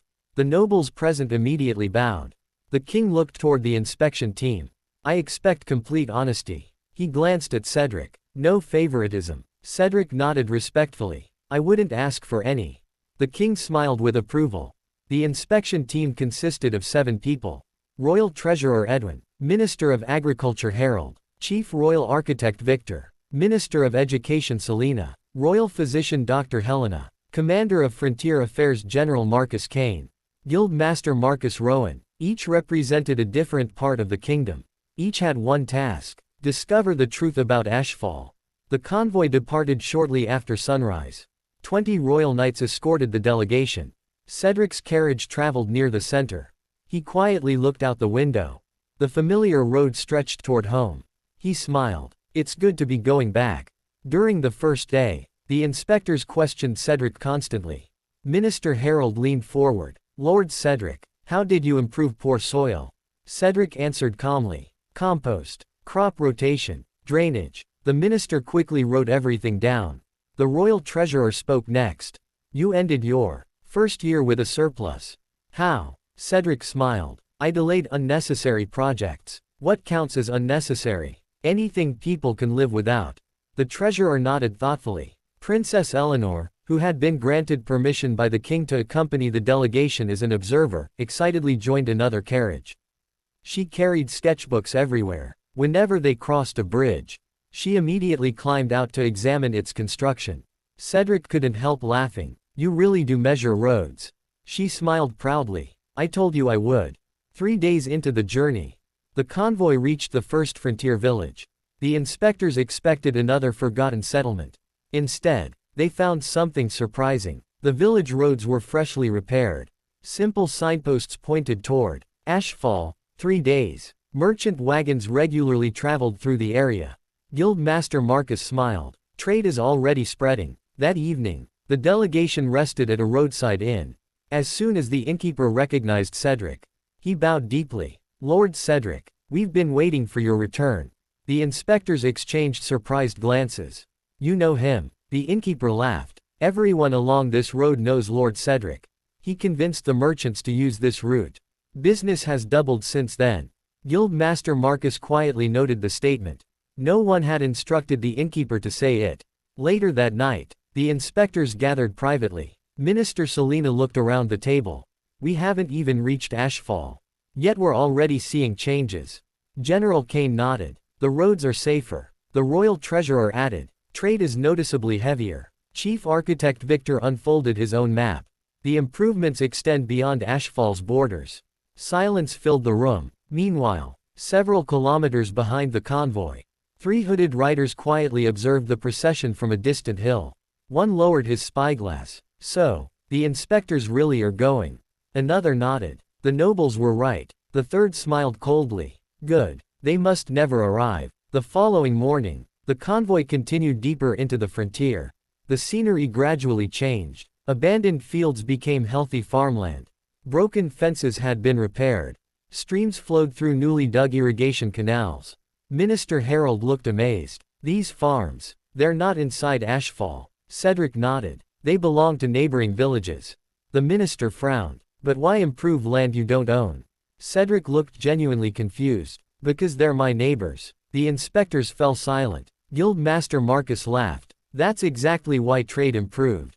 Cedric tilted his head. Is it? Marcus nodded. If neighboring villages prosper, they trade with Ashfall. Cedric smiled. I never really thought about it. The guildmaster chuckled. I believe you. On the 6th day, the convoy stopped beside a newly constructed stone bridge. Princess Eleanor immediately jumped from her carriage. It's beautiful. She hurried beneath the bridge, carefully inspecting the supports. Chief Architect Victor joined her. Several minutes later, he quietly nodded. Excellent craftsmanship. Cedric smiled. It was built by Ashfall's stonemasons. The architect looked impressed. I'd like to meet them. As sunset approached, the convoy climbed a gentle hill. From its peak, everyone finally saw it. In the distance, smoke rose peacefully from hundreds of chimneys. Stone roads stretched through fertile green fields. Windmills slowly turned in the afternoon breeze. Children could be seen running through open meadows. A bustling marketplace sat proudly at the heart of the settlement. Princess Eleanor whispered softly. It's beautiful. The inspectors stood, speechless. No one spoke. Not because they had found what they expected, but because they hadn't. This wasn't a frontier wasteland. It wasn't a struggling village. It wasn't even just a town. It was a place filled with life. Guildmaster Marcus smiled quietly. So, this is Ashfall. Cedric looked toward his home. A warm smile appeared on his face. I'm home. Far below, the bells of Ashfall began ringing. Word had already spread. Their lord had returned, and with him, the inspectors who had come to judge everything they had built. Tomorrow, the kingdom would finally see Ashfall with its own eyes. Chapter 14. The Town That Shouldn't Exist. The morning sun slowly rose over Ashfall. Golden light spread across the fertile fields. Farmers were already working. Windmills turned lazily in the cool spring breeze. Smoke curled gently from stone chimneys. Children laughed as they hurried toward the school. It was simply another ordinary day. Outside the town gates, the royal inspection team stood silently. No one moved. No one spoke. Chief Royal Architect Victor slowly lowered his spyglass. Impossible. Minister Harold rubbed his eyes. This can't be the frontier. Princess Eleanor smiled proudly. I told you. The convoy rolled through Ashfall's stone gates. Immediately, several children waved excitedly. Lord Cedric is back. Our lord has returned. The bells rang throughout the town. Shopkeepers smiled warmly. Craftsmen paused their work. Even the farmers in nearby fields raised their hats. Not because they had been ordered to, but because they genuinely welcomed him home. The inspectors quietly exchanged glances. No rehearsed ceremony. No forced smiles. Only sincere respect. Village Chief Bernard hurried toward the gate. "My lord." Cedric stepped down from the carriage. "It's good to be home." The elderly man smiled warmly. "We've been waiting." He noticed the royal delegation. "You must be our guests." He bowed politely. "Welcome to Ashfall." The inspection officially began. Royal Treasurer Edwin visited the treasury first.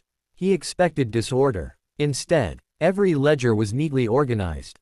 Income, expenses, trade taxes, construction costs, emergency reserves, everything matched perfectly. He looked at Alfred. "These records are immaculate." Alfred smiled. "My lord insists every coin should know where it belongs." Meanwhile, Minister Harold visited the farms. He questioned dozens of farmers personally. None knew they were being tested. An old farmer proudly answered, "We rotate our crops every season." Another explained composting techniques. A young woman demonstrated irrigation canals built by the villagers. Harold quietly wrote one sentence. "The knowledge belongs to the people, not only their lord." Princess Eleanor spent the entire morning wandering through the streets. She measured roads, examined drainage channels, counted trees lining the avenues, inspected bridges. Everywhere she looked, everything connected naturally. She smiled. "He really builds for people." Chief Architect Victor carefully inspected every major structure. Council hall, school, clinic, warehouses, the marketplace, stone bridges. He searched for flaws. He found very few. Instead, he noticed something unexpected. Every building could be expanded later. He looked toward Cedric. "You planned ahead." Cedric nodded. "A town should grow. If every building is permanent, growth becomes difficult." Victor slowly smiled. "Excellent." The royal physician entered Ashfall's clinic. Dr. Helena expected primitive medicine.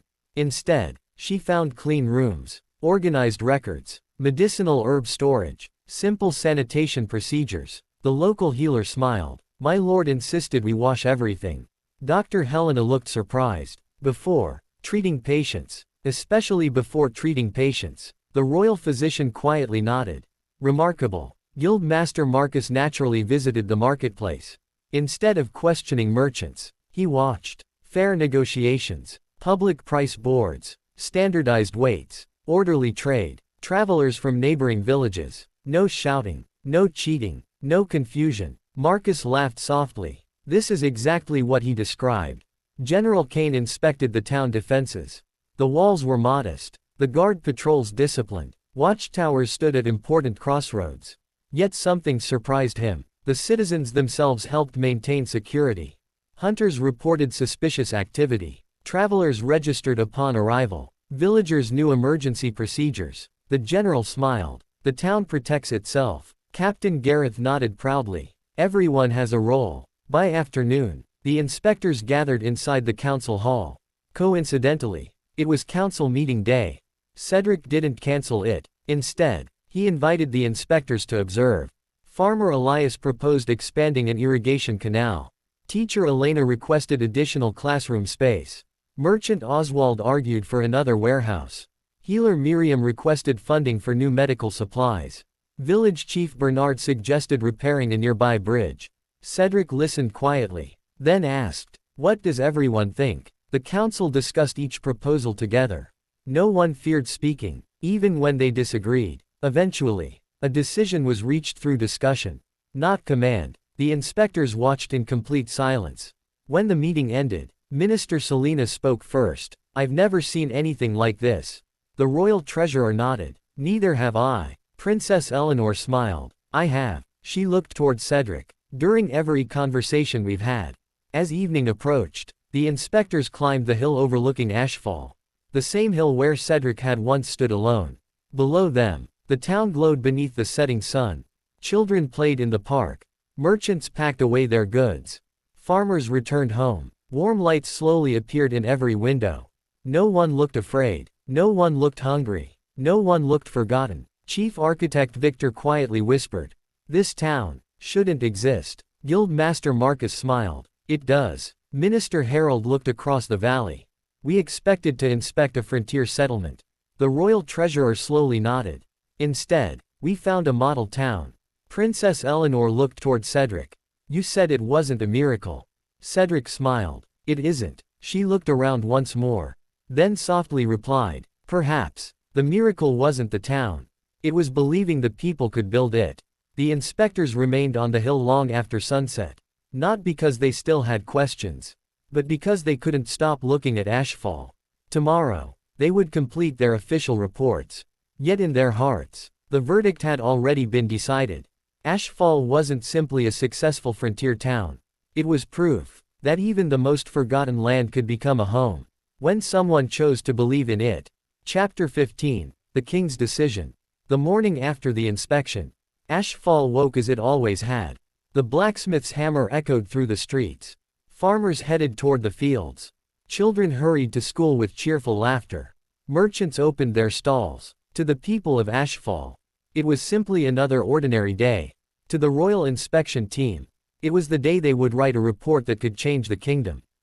Inside the council hall, Royal Treasurer Edwin carefully organized dozens of ledgers. Every record had been checked. Every expense verified. Every tax accounted for. He finally put down his pen. There are no discrepancies. Guildmaster Marcus smiled. I expected as much. Edwin looked toward Cedric. In 30 years of public service, I have never inspected accounts this transparent. Cedric scratched his cheek. It makes life easier. Meanwhile, Chief Royal Architect Victor rolled up the town blueprints. He had measured roads, examined bridges, inspected foundations, questioned builders. His conclusion never changed. He approached Cedric. My lord, if this town continues growing, it will become one of the finest planned settlements in the kingdom. Cedric smiled. I hope it simply remains a good place to live. Victor chuckled. That's probably why it will succeed. Minister Harold completed his agricultural report. He stood before several farmers. You truly learned these methods yourselves. Farmer Elias proudly nodded. Our Lord taught us. But after that, we taught one another. The minister smiled warmly. Then Ashfall's greatest harvest isn't wheat, it's knowledge. Princess Eleanor spent the last morning sketching the town square. Children surrounded her. Your Highness, draw me too. She laughed and happily added them to her sketch. Cedric watched from nearby. You seem to enjoy Ashfall. She looked around the lively streets. It's difficult not to. By noon, the inspectors gathered beneath the great oak tree in the town square. Every report was complete. Commander Kane spoke first. Security, excellent. Dr. Helena followed. Public health, outstanding. Minister Selena smiled. Education, a model worthy of study. Guildmaster Marcus nodded. Trade, exceptional. Treasurer Edwin added. Finance, stable and sustainable. Finally, Chief Architect Victor spoke. Town planning, extraordinary. Silence followed. Every inspector had reached the same conclusion. That afternoon, the convoy departed Ashfall. The townspeople waved farewell. Princess Eleanor looked back through the carriage window. I'll return someday. Cedric laughed softly. We'll save more bridges for you. She smiled brightly. It's a promise. 7 days later, the royal inspection team returned to the capital. The royal palace immediately convened an emergency council.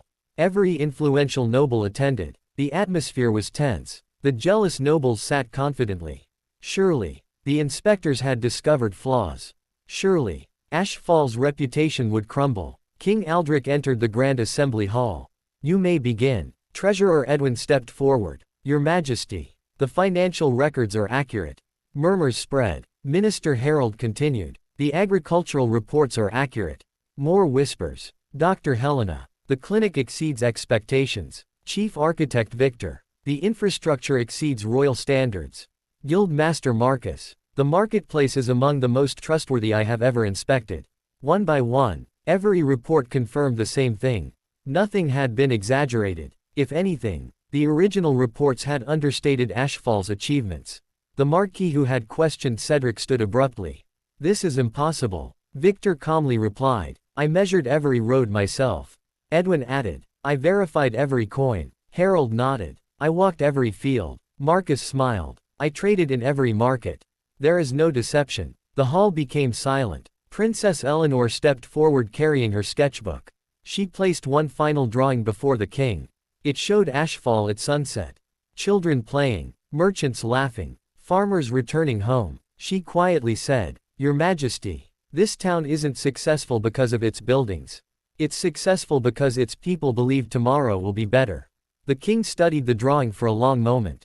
Finally, King Aldrich slowly stood. Every noble immediately rose. The king's voice echoed across the hall. "By the authority vested in me, I officially recognize Ashfall as a model territory of the kingdom." Thunderous applause filled the chamber. Even nobles who disliked Cedric couldn't object. The evidence was overwhelming. The king continued, "Furthermore, the methods developed in Ashfall shall be preserved within the royal archives. They shall be studied and made available to governors throughout the kingdom." The scholars immediately began writing. History had just been made. Cedric quietly sighed. "Good. Now I can finally go home." Before he could relax, the king looked directly at him. "Lord Cedric." Cedric slowly looked up. "Yes, Your Majesty. I have another matter to discuss." Cedric's peaceful smile disappeared. Princess Eleanor quietly covered her mouth, trying not to laugh. Leon shook his head knowingly. Poor little brother. Cedric had survived the inspection. Ashfall had been officially recognized. His dream of returning home was finally within reach. Unfortunately, the king's next decision would make that dream even harder to achieve. The recognition of Ashfall was not the end. It was only the beginning. Chapter 16, A Dangerous Promotion. The applause inside the Grand Assembly Hall slowly faded. Ashfall had officially been recognized as a model territory of the kingdom. Cedric quietly smiled. Finally, everything is finished. He imagined himself returning to Ashfall, walking through the marketplace, reading books in peace, drinking tea in the manor garden. His peaceful retirement was finally back within reach. Or so he believed. King Aldrich looked directly at him. "Lord Cedric." Cedric bowed respectfully. "Yes, Your Majesty." The king's smile widened ever so slightly. "I have one final matter." Cedric suddenly felt uneasy. The king descended from his throne. Every noble watched in silence. He stopped in front of Cedric. "Your work in Ashfall has exceeded every expectation." Cedric lowered his head. "I merely fulfilled my duty." The king nodded. "Exactly. And because of that, I have decided to reward you." The hall erupted into whispers. Cedric blinked. "A reward?" He smiled politely. "If Your Majesty permits, I have already received more than enough recognition." The king chuckled. "A humble answer. But this reward is not optional." Cedric's smile slowly disappeared. The royal chancellor stepped forward carrying a sealed scroll. He opened it and read aloud. "By the authority of His Majesty King Aldrich IV, Lord Cedric Valmont of Ashfall is hereby appointed." Cedric quietly prayed, "Please don't give me another title." Royal Development Advisor to the Crown. Silence. Complete silence. Cedric froze. Quote. "What?" The Chancellor continued. "His responsibilities shall include advising the Crown on frontier restoration, infrastructure planning, agricultural development, and territorial reconstruction." Cedric looked toward the king. "Your Majesty." The king smiled. "Congratulations." Cedric looked as though his soul had just left his body. The hall exploded with applause. The scholars cheered. The ministers nodded approvingly. Princess Eleanor clapped enthusiastically. Guild Master Marcus laughed proudly. Even Duke Roland smiled quietly. Only Cedric remained completely motionless. Leon leaned toward his younger brother. "Congratulations." Cedric whispered back. "Please don't." The king raised one hand. "There is no need to fear." Cedric looked hopeful. "Really? You will remain Lord of Ashfall." Cedric sighed in relief. The king continued. "But, you will advise the crown whenever necessary." The relief disappeared instantly. Cedric carefully raised one hand. "Your Majesty, you may speak." "May I decline?" The hall became so quiet, a feather could have been heard falling. Several nobles nearly choked. Princess Eleanor covered her mouth. Guild Master Marcus struggled not to laugh.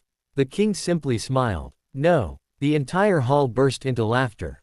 Cedric quietly lowered his head. "I tried." King Aldrich placed a reassuring hand on Cedric's shoulder. "You misunderstand. This position isn't meant to burden you." Cedric looked doubtful. The king continued. "You won't govern the kingdom. You won't command armies. You won't live in the capital. You'll simply share your knowledge whenever it's needed." Cedric thought for a moment.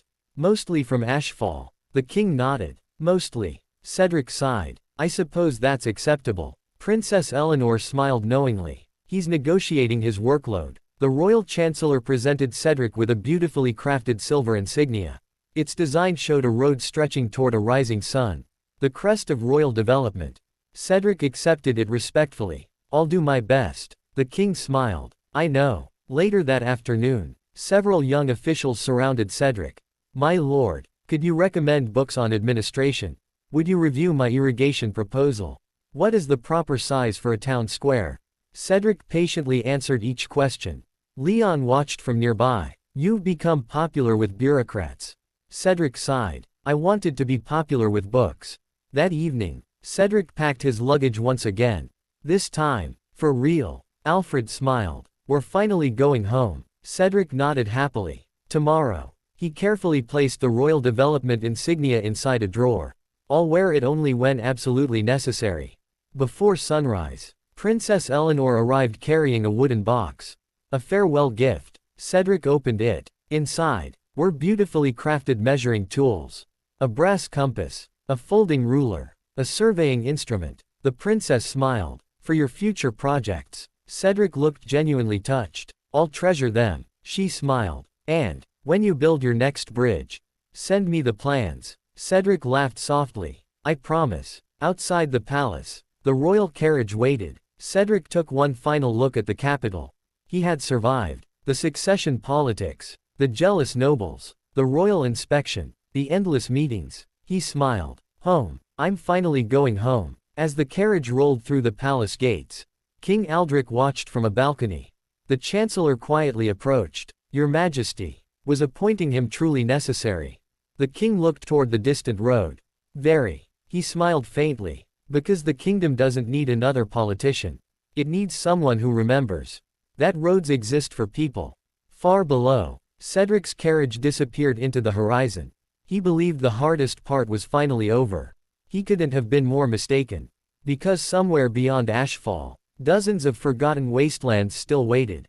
And soon, the kingdom would ask the one man who had restored one to help save them all. Chapter 17, A Kingdom of Wastelands. The journey home should have been peaceful. Cedric sat comfortably inside the carriage, reading his grandfather's journal. Outside, the rolling hills slowly gave way to the familiar frontier. He smiled. Only a few more days. And I'll finally be home. Alfred looked up from the travel schedule. I hope so, my lord. Cedric frowned. What does that mean? Just then, a royal courier galloped toward the convoy. His horse came to a stop before Cedric's carriage. He bowed deeply. My lord, a message from His Majesty. Cedric sighed. Already. The courier handed over a sealed letter. Cedric slowly opened it. Inside was a short note. Observe the frontier on your journey home. I would value your opinion. Aldrich IV. Cedric rubbed his forehead. He really doesn't give up. Instead of taking the fastest road to Ashfall, the convoy followed the king's suggested route. It wound through several forgotten frontier territories. The first village appeared before noon. Or rather, what remained of it. Collapsed roofs, broken wells, overgrown farmland. Only a handful of elderly villagers remained. The younger generation had already left. Princess Eleanor looked around sadly. This reminds me of old Ashfall. Cedric nodded silently. An elderly woman approached the convoy. She bowed weakly. My lord, are you officials from the capital? Cedric stepped down from the carriage. We are. She forced a smile. Then, please tell the king we still exist. No one answered. The words struck everyone like an arrow. The inspectors quietly examined the village. The royal treasurer frowned. The tax records still list this as an active settlement. Minister Harold looked over the abandoned fields. They haven't harvested properly in years. Dr. Helena sighed. There isn't even a healer.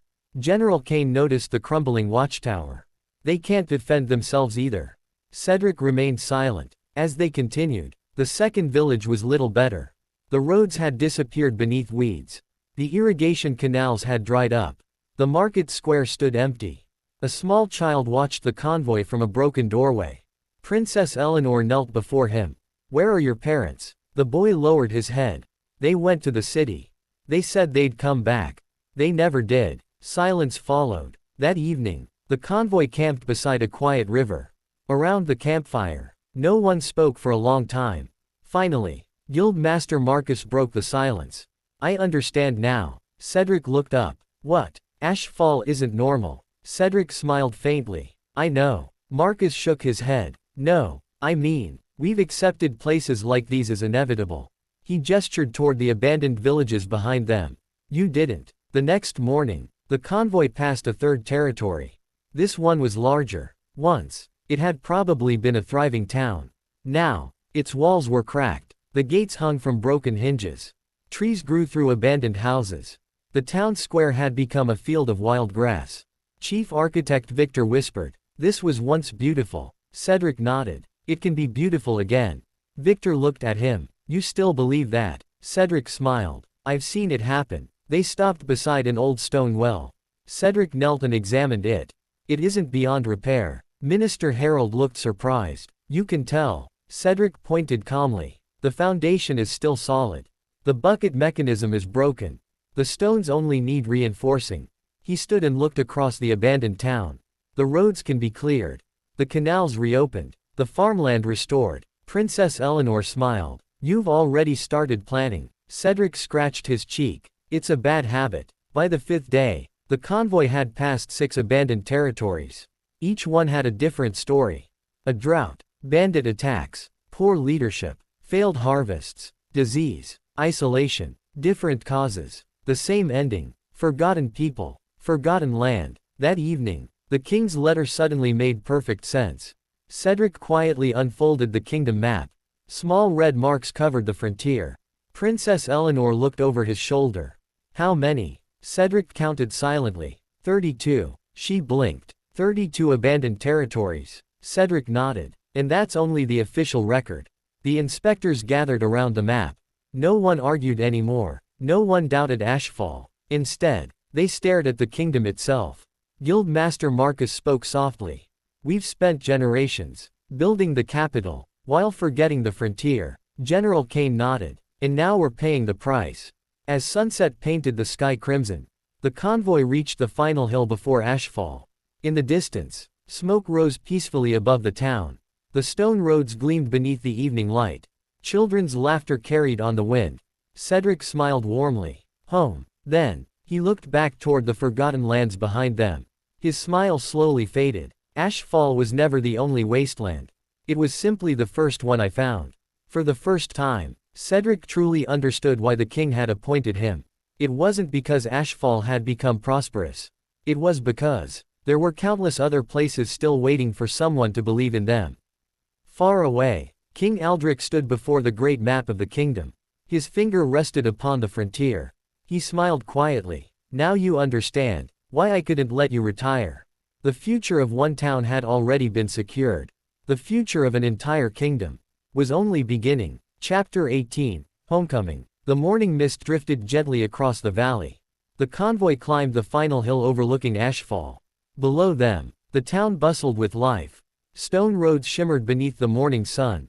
Farmers worked the fields. Merchants arranged colorful stalls. Children raced toward the school, laughing as they ran. Cedric smiled. "I'm finally home." The church bell rang. Then another. Soon, every bell in Ashfall echoed through the valley. A lookout atop the watchtower shouted, "Lord Cedric has returned." Within moments, the entire town seemed to come alive. Villagers poured into the streets. Shopkeepers left their stores. Blacksmiths wiped soot from their hands. Teachers dismissed their morning lessons early. Even the farmers abandoned their plows for a moment. Everyone gathered at the town gate. As Cedric stepped down from the carriage, a little girl ran forward. "Welcome home, Lord Cedric." She handed him a small bouquet of wildflowers. Cedric accepted it with a gentle smile. "Thank you." Behind her, dozens of children shouted together, "Welcome home." Princess Eleanor smiled warmly. "They really love you." Cedric looked embarrassed. "I wish they'd stop making such a fuss." Village Chief Bernard approached with a broad grin. "My lord, you've been gone for nearly a month." Cedric nodded. "Too long." Bernard laughed. "The council has been arguing every week." Merchant Oswald raised a hand. "It wasn't my fault." Farmer Elias immediately replied, "It absolutely was. The crowd burst into laughter. Cedric smiled. Somehow, even their arguments felt comforting. The royal inspectors quietly observed everything. No rehearsed speeches. No expensive celebrations. Just genuine happiness. Dr. Helena whispered, "They truly see him as family." Guildmaster Marcus nodded. "You can't fake this." The welcoming celebration quickly became a community feast. Long wooden tables filled the town square. Fresh bread, roasted vegetables, fruit pies, stews, cheese, honey. Everything had been prepared by the townspeople. Cedric looked surprised. "When did you organize all this?" Teacher Elena smiled proudly. "The day after you left. Just in case." During the meal, Princess Eleanor wandered through the town. Children eagerly showed her their drawings. The school library, the flower gardens, the new playground. She smiled brighter with every step. "This place feels alive." Meanwhile, Chief Architect Victor quietly walked through the streets again. This time, without measuring tools, he simply observed. People greeted one another by name. Merchants helped elderly customers carry supplies. Children picked up litter without being told. The town itself reflected its people. He smiled softly. "Now I understand." As evening approached, the inspectors prepared to leave. The king's report had already been completed. Their work was finished. Princess Eleanor reluctantly climbed into her carriage. "I'll miss this place." Cedric laughed. "You can visit anytime." She smiled brightly. "I intend to." Guildmaster Marcus shook Cedric's hand firmly. "My lord, the Merchant Guild will always support Ashfall." Cedric bowed politely. "Thank you." Dr. Helena added, "If you ever expand your clinic, send me a letter. I'll help." Minister Harold smiled. "I expect your harvest reports every season." Victor chuckled. "And I want copies of every bridge you build." One by one, each inspector made the same promise. Ashfall would never stand alone again. The convoy slowly departed. The villagers waved until the carriages disappeared beyond the hills. Princess Eleanor looked back one last time. The setting sun bathed Ashfall in golden light. She whispered softly, "I'll definitely return." That evening, Cedric finally entered his manor. Nothing had changed. His favorite chair remained beside the fireplace. The bookshelves were exactly where he had left them. His small study smelled faintly of old paper and fresh tea. He smiled peacefully. "Home." Alfred placed a warm cup of tea on the desk. "You've earned a rest, my lord."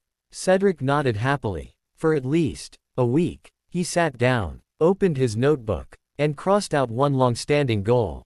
Return home safely. He smiled with satisfaction. Outside, the sounds of Ashfall slowly quieted beneath the night sky. Inside, Cedric finally allowed himself to relax. The capital, the inspections, the endless meetings, they were all over, or so he thought. A gentle knock echoed at the manor door. Cedric looked toward Alfred. "Please tell me that's not another royal messenger." Alfred slowly opened the door. Standing outside, covered in dust from a long journey, was a lone knight bearing the royal crest. He bowed deeply. "My lord, I bring urgent news from the capital." Cedric slowly closed his eyes. I knew it. His peaceful retirement had lasted exactly one evening. Chapter 19, The King's First Request.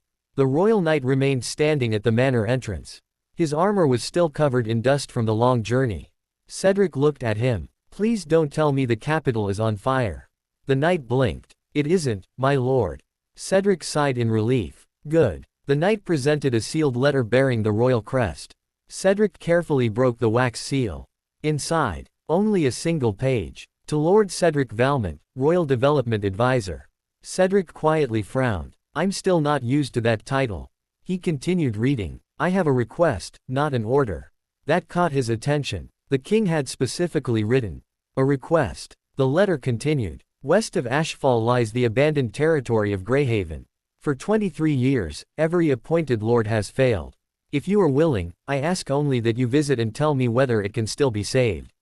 Cedric lowered the letter. "That's all." Alfred nodded. "No command to rebuild it. No deadline. No royal decree." Cedric smiled. He really did keep his promise. That evening, Cedric spread a large map across his study.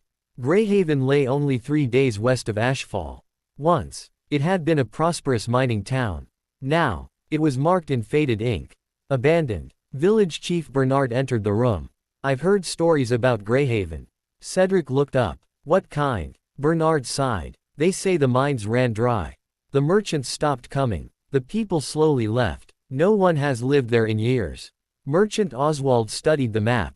If the roads are still usable, trade might return. Farmer Elias shook his head. If there's no food, no merchant will stay. Teacher Elena quietly added, and without families, there won't be a future.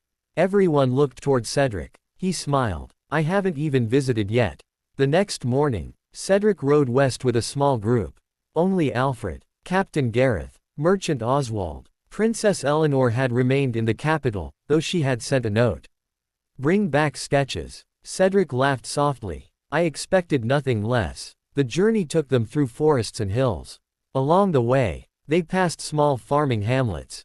Unlike Ashfall, these villages rarely smiled. Many houses stood empty. Fields remained uncultivated. Captain Gareth frowned. The entire region is declining. Cedric nodded silently. By sunset, the ruins of Greyhaven appeared. A massive stone gate still stood. Cracked, but standing. Beyond it, rows of abandoned buildings stretched across the valley.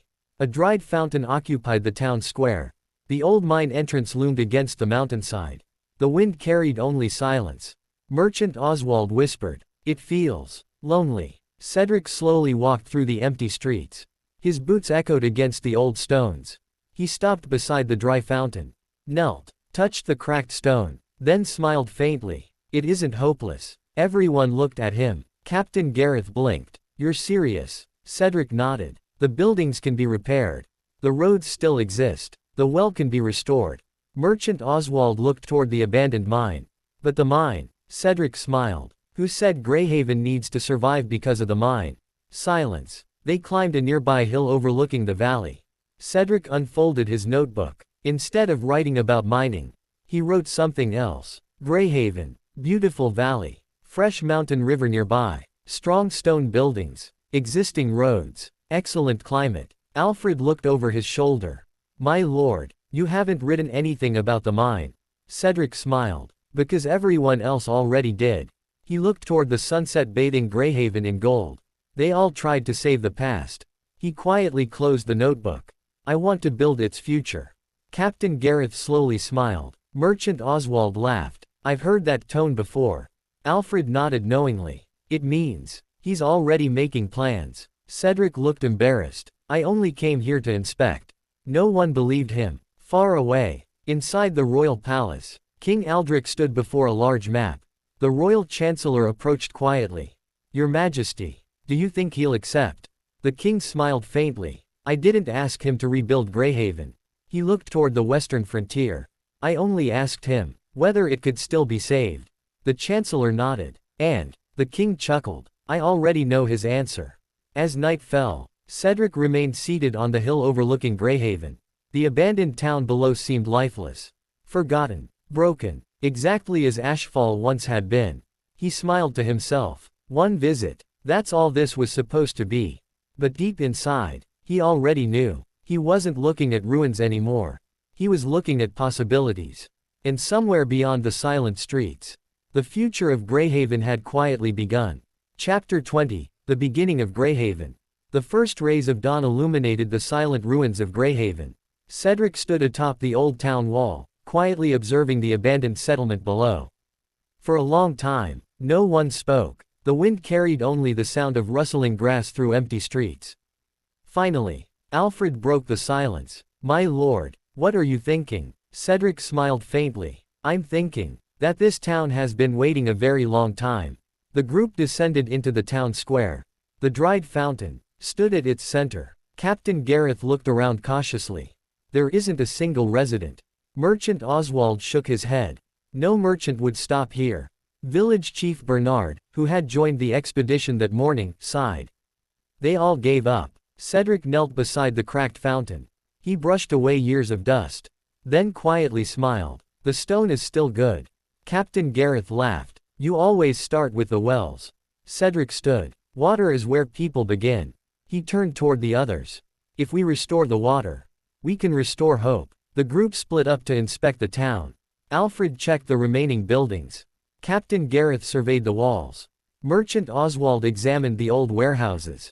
Bernard inspected the farmland surrounding the valley.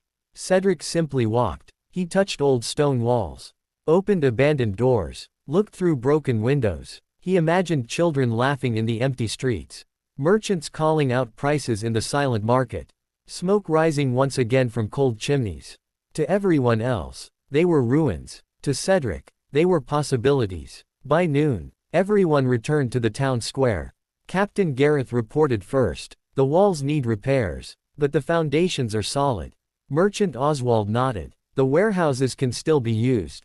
We'll need new roofs. Bernard smiled. The farmland isn't dead. It only needs people. Alfred opened his notebook. My lord, everything seems repairable. Cedric quietly nodded. I expected as much. Merchant Oswald looked confused. You did. Cedric smiled. Places rarely die. They're simply abandoned. Silence followed. That afternoon, Cedric climbed the old mining hill. The entrance had collapsed long ago. Captain Gareth spoke. The mine is finished. Cedric looked at the valley below instead. I know. Then why are we here? Cedric pointed toward the mountains. Look around. Fresh forests. A clear river. Rolling hills. Open land. He smiled. Greyhaven doesn't need another mine. It needs another reason to exist.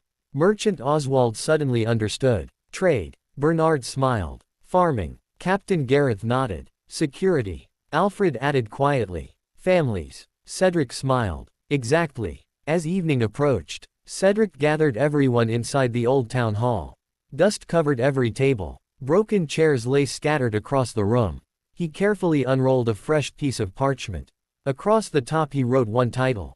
Greyhaven Restoration Plan. Everyone silently watched. Cedric wrote beneath it. Phase 1. Restore the main well. Clear the roads. Repair the bridge. Reopen the farmland. Build temporary housing. Merchant Oswald smiled. You already have a plan. Cedric looked embarrassed. I've had it since yesterday. Bernard laughed loudly. I knew it. Captain Gareth crossed his arms. You never came here just to inspect. Cedric rubbed the back of his neck. Perhaps not. That night, Cedric sat alone beneath the stars. His notebook rested on his lap. He quietly compared Ashfall's first restoration plan with Greyhaven's.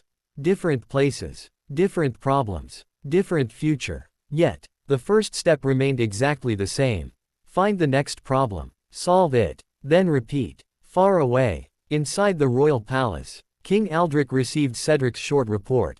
The royal chancellor stood beside him. As he replied, the king smiled as he read. The report contained only one sentence. Greyhaven can be saved. Nothing more. The chancellor looked surprised. That's all. The king folded the letter carefully. That's enough. He smiled knowingly. The moment Cedric wrote those words, Greyhaven's future changed. Back in the ruined town, the first campfire burned in 23 years. It was only a small fire. Only a handful of people sat around it, but its warm light pushed back the darkness. Cedric looked toward the empty streets, then smiled. Tomorrow, we start with the well. Everyone nodded. No grand speeches, no dramatic promises, just one simple task, exactly as Ashfall had begun. The story of Ashfall's miracle had come to an end. Now, the story of Greyhaven's rebirth was about to begin. And somewhere in the distance, the wind carried the sound of tomorrow. Thank you for listening to II Fiction Stories.